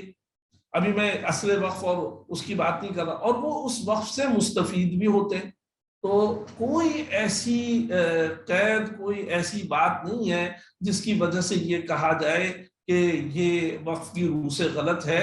اور معاملات کے اندر اصل ہوتی بھی اباحت ہے. اور پھر دوسری بات یہ کہ یہ جو معاملہ ہے نہد کا، اس سے ایک استیناس بھی جو ہے وہ ہو رہا ہے. اور پھر اگر کوئی اس کے اندر نیت جو ہے وہ ثواب آخرت کی کرے تو ثواب آخرت کی وہ نیت کر لے کہ جی میں نے یہ وقف کر دیا ہے، یا تو یہ میرے کام آئے گا یا میرے کام نہیں آئے گا تو اوروں کے کام آئے گا، اور یہ وقف تو ہمیشہ چلتا رہے گا. اور ہم تو یہ بتاتے ہیں کہ یہ ایک وقت کے اندر ہی جو ہے یہ وقف بھی ہے، اور اس سے آپ جو ہے وہ اس تبرع سے ثواب آخرت بھی حاصل کر سکتے ہیں. اور چونکہ اسی وقف سے آپ مستفید ہوں گے لہذا آپ کی جو دنیاوی ضرورت ہے وہ بھی پوری ہو رہی ہے. لیکن اس وقف کے لیے ضروری ہے کہ کوئی جہت معبدہ، یعنی یہ جو لوگ ہیں یہ خود ہی مستفید نہ ہوں، بلکہ اس کے لیے کوئی اگر کبھی یہ افراد نہ رہے تو پھر کیا ہوگا. تو اس کے اندر، اس وقف کے اندر بھی ایک جہت معبدہ ہے، اور وقف کے اندر اس کا جواز ہے کہ ابتداءً جو ہے وہ ایک جہت مخصوصہ ہو. مثال کے طور پہ کسی کی اولاد ہو یا کوئی خاندان ہو یا کوئی کسی علاقے کے لوگ ہوں وہ مستفید ہوں، اور بالآخر کبھی اگر وقف ختم ہو یا یہ افراد نہ رہیں تو ایک جہت معبدہ ہو تاکہ وقف کے اندر تعبید کا عنصر آئے. میں آج جو ہے وہ صرف یہیں تک پہنچا ہوں، اور میں نے اس کے اندر جو تبرع جس طریقے سے ہوتا ہے اور تبرع وہ تام ہوتا ہے، اور یہ تصور کہ شاید لوگ جو تبرع کرتے ہیں تو وہ اپنے اصل وقف کو واپس لے لیتے ہیں اور فسخ کر دیتے ہیں. نہیں، جو اصل وقف ہے وہ کمپنی نے بالکل الگ کر کے وقف بنایا تھا اور وہ رہے گا باقی. یہ جو انہوں نے تبرع کیا، یہ تبرع جو ہے یہ اصل مملوک وقف ہے اور اسی سے وہ مستفید ہوتے ہیں. اور میں نے عرض کیا کہ یہ تبرع تام ہے، اور اس کے اندر آپ کو جو عوض کا عنصر نظر آتا ہے یہ اسی قسم کا ہے جیسے کہ نہد اور مناہدہ کے اندر ہے، لیکن یہ اجتماعی اس طرح کے اجتماعی کام کو یہ عقد معاوضہ نہیں بنا دیتا، یہ عقد معاوضہ نہیں۔ تو اس کے اوپر مزید کچھ سوالات ہیں اور ان کے جوابات دینے ہیں، اور خاص طور پہ ماضی میں جو ہمارے بزرگوں نے جو اس کا طریقہ کار بیان کیا تھا، اس سے یہ اسی طریقہ کار کے مطابق کس طریقے سے ہے، اس کو بھی مجھے بیان کرنا ہے، لیکن چونکہ وقت زیادہ ہو گیا ہے تو میں یہاں پر اس حصے کو ختم کرتا ہوں، اور 10 منٹ کے اندر کوشش کروں گا کہ چند سوالوں کے جوابات عرض کروں، اور باقی حصہ انشاءاللہ پھر کسی اور تاریخ کا اعلان کریں گے انشاءاللہ، اور پھر اس کے اندر بقیہ حصہ جو ہے وہ پورا کریں گے انشاءاللہ۔ بہت شکریہ، جزاک اللہ مفتی صاحب، آپ نے بڑی عمدہ طریقے سے ہمارے پارٹیسپینٹس کو بتایا کہ تکافل کی جو بنیادی ایک سوال آیا صورت ہے کہ سرمایہ کاری کھاتہ کس کی ملکیت ہوتی ہے؟ تو سرمایہ کاری کھاتہ جو ہے وہ فرد کی ملکیت ہوتی ہے، وہ فرد کی ہی ملکیت میں رہتا ہے۔ جیسے میں نے عرض کیا کہ اسلامی بینک کے اندر اگر آپ کوئی مضاربہ اکاؤنٹ کھولتے ہیں تو وہ آپ کی ملکیت میں رہتا ہے۔ یہ اور بات ہے کہ وہ اوروں کے پیسے کے ساتھ مکس ہو جائے گا، وقف کے پیسے کے ساتھ نہیں۔ وقف کا معاملہ تو بالکل الگ رکھا جاتا ہے، جو تکافل فنڈ ہے اس کو الگ رکھا جاتا ہے۔ تو لیکن یہ کھاتہ جو ہے وہ اس کی اپنی ذاتی ملکیت کے اندر ہے۔ یہی وجہ ہے کہ اگر اس کا انتقال ہوتا ہے تو ذاتی ملکیت کے اندر جتنے پیسے موجود تھے وہ میراث کے اس کے اندر میراث جاری ہوگی، جو اس کے اوپر سے وقف سے ملے ہیں اس کے اندر میراث جاری ہونا کوئی ضروری نہیں، یعنی وہ وارثین کے درمیان تقسیم ہونا کوئی ضروری نہیں۔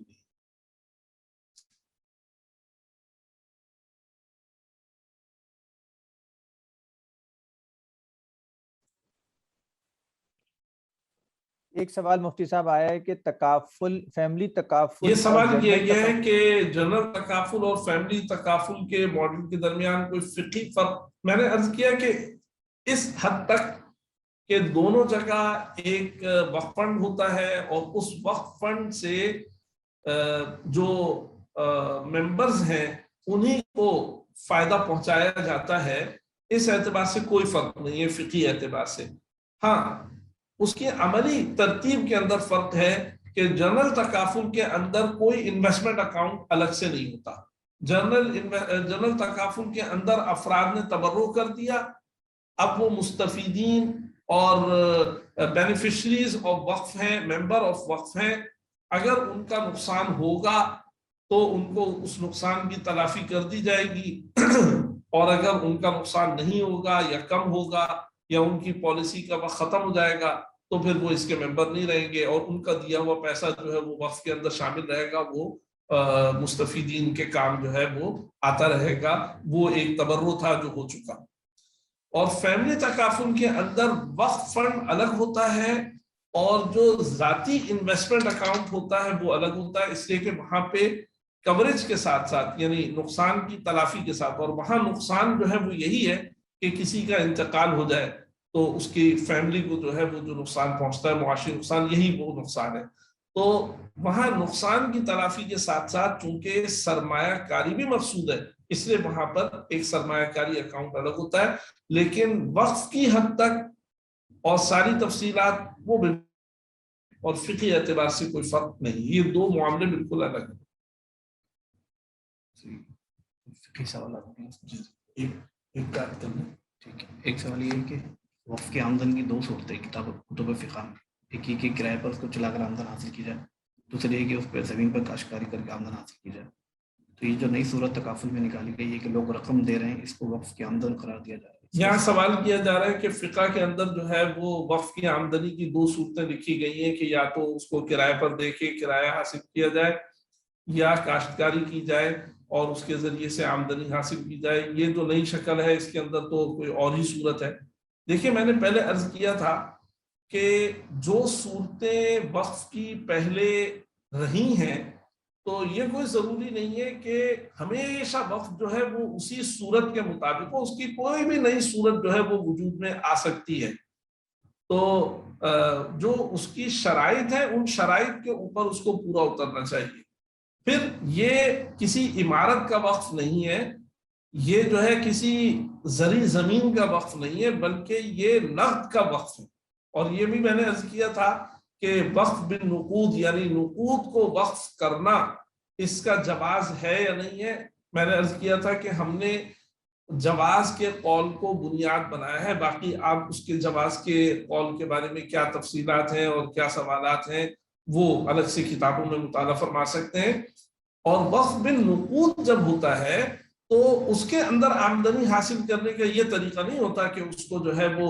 کرائے پہ دیا جائے. نقود کو کیسے کرائے پہ دیا جائے گا؟ تو اس کو اس کی آمدنی حاصل کرنے کا طریقہ یہی ہوتا ہے کہ اس کی سرمایہ کاری کی جائے. وہ فنڈ سے بھی سرمایہ کاری کی جاتی ہے. اب سرمایہ کاری اس طرح کی جا سکتی ہے کہ اس کے ذریعے سے کوئی عمارت خرید لی جائے اور عمارت خرید کے جو ہے اس کے ذریعے سے اس کا آمدنی حاصل کی جائے یا کوئی زرعی زمین خرید لی جائے.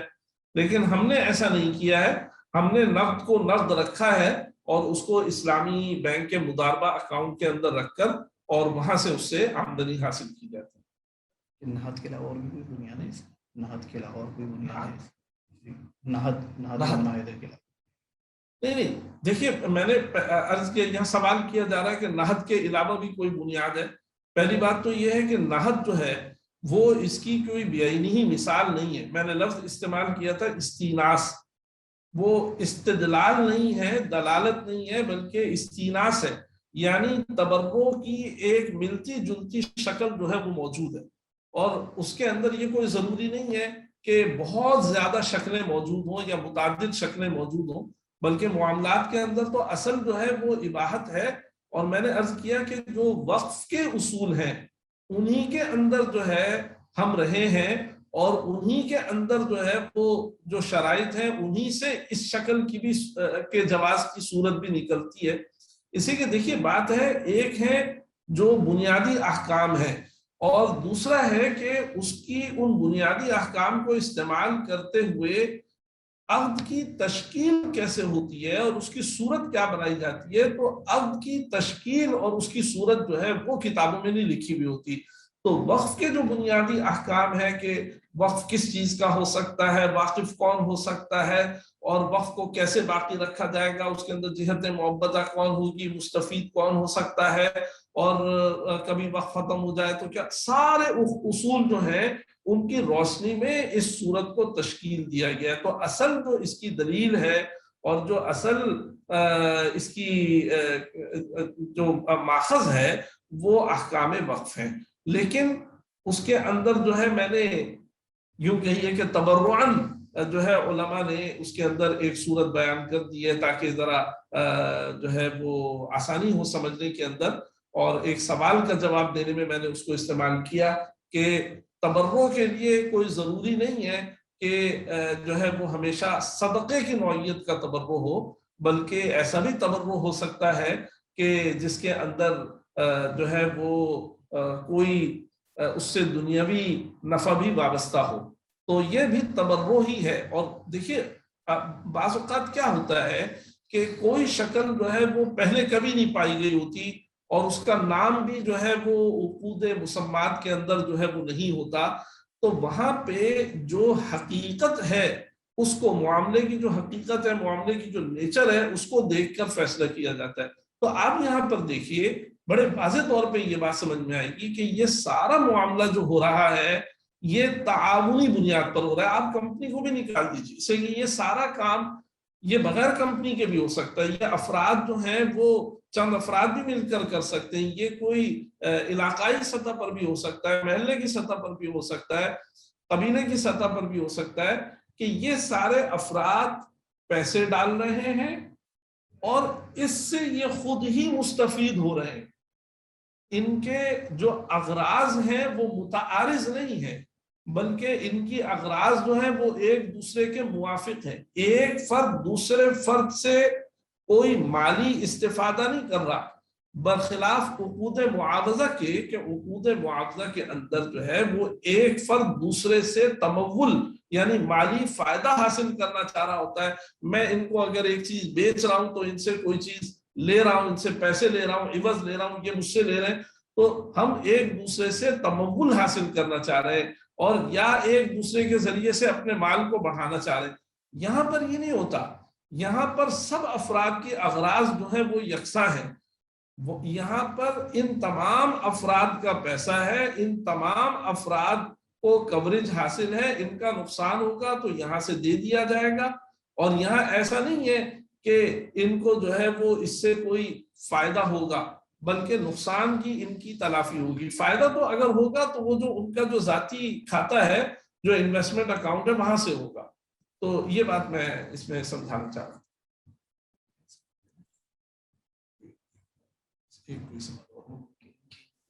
وقفن سے تبرع دیا جاتا ہے, تبرع تو لازم نہیں ہوتا, یہ تو لازم ہوتا ہے. دیکھیں یہ جو سوال یہ کیا جا رہا ہے کہ تبرع دینا تو لازم نہیں ہوتا. کوئی بھی چیز جو ہے وہ لازم نہیں, تبرع یا صدقہ کرنا یہ لازم نہیں ہے, بات بالکل صحیح ہے. لیکن اگر ایک چیز کا التزام کر لیا جائے تو التزام کی وجہ سے جو ہے وہ لزوم ہو جاتا ہے. میں نے جو نہد کی آپ کو مثال دی تھی, کیا آپ تصور کر سکتے ہیں کہ وہاں پہ اس طریقے سے کام چل جاتا ہوگا کہ جناب 3 مہینے لگیں گے جانے میں اور 3 مہینے لگیں گے آنے میں, اور جو ہے وہ قافلے کے اندر کوئی 500 افراد ہیں, اور 500 افراد جو ہیں وہ لے کر آئے اور انہوں نے اجتماعی جو کھاتا ہوتا ہے وہاں پہ اس کو جمع کروا دیا, انتظام کے اندر جمع کروا دیا,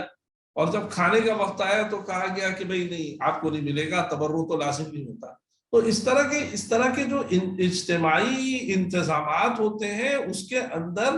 وہ ایک التزام آ جاتا ہے, اور وہ چیز جو ہے وہ لازم ہی ہوا کرتی ہے. اور پھر یہ وقف ہے,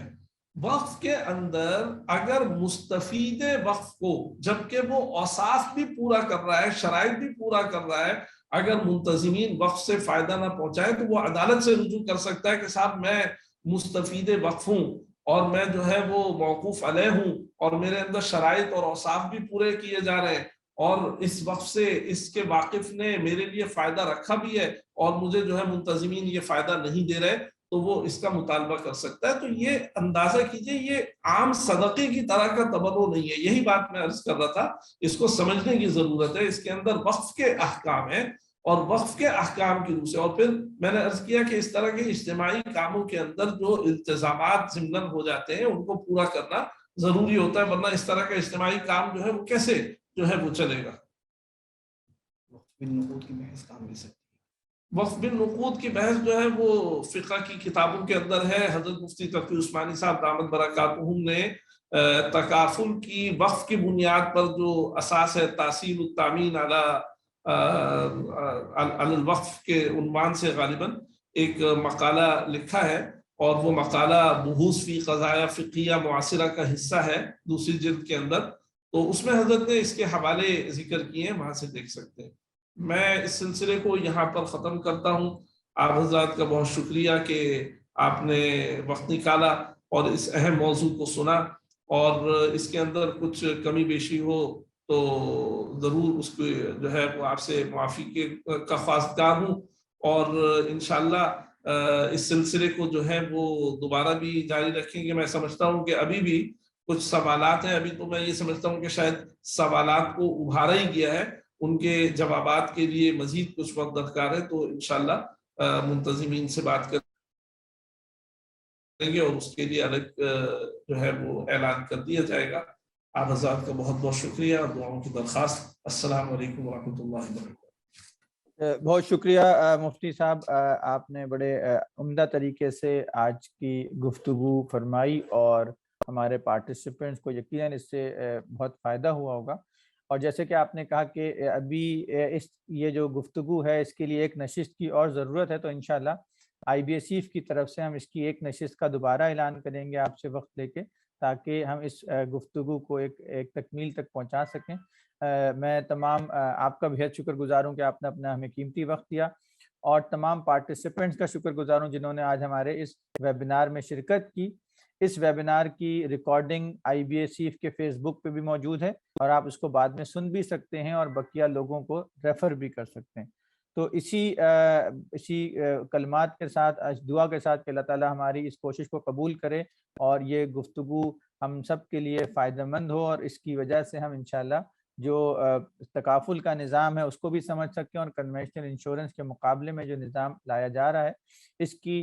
فروغ میں اپنا حصہ ڈالیں، اور انشاءاللہ جو گول ہے کہ ہم اسلامک معاشی نظام کو نافذ کر سکیں اس میں بھی کامیابی ہو۔ تو اسی دعا کے ساتھ میں اپنی بات کو ختم کرتا ہوں، اور انشاءاللہ ہم اسی سیریز کے دوسرے ویبینار کے ساتھ دوبارہ شریک ہوں گے۔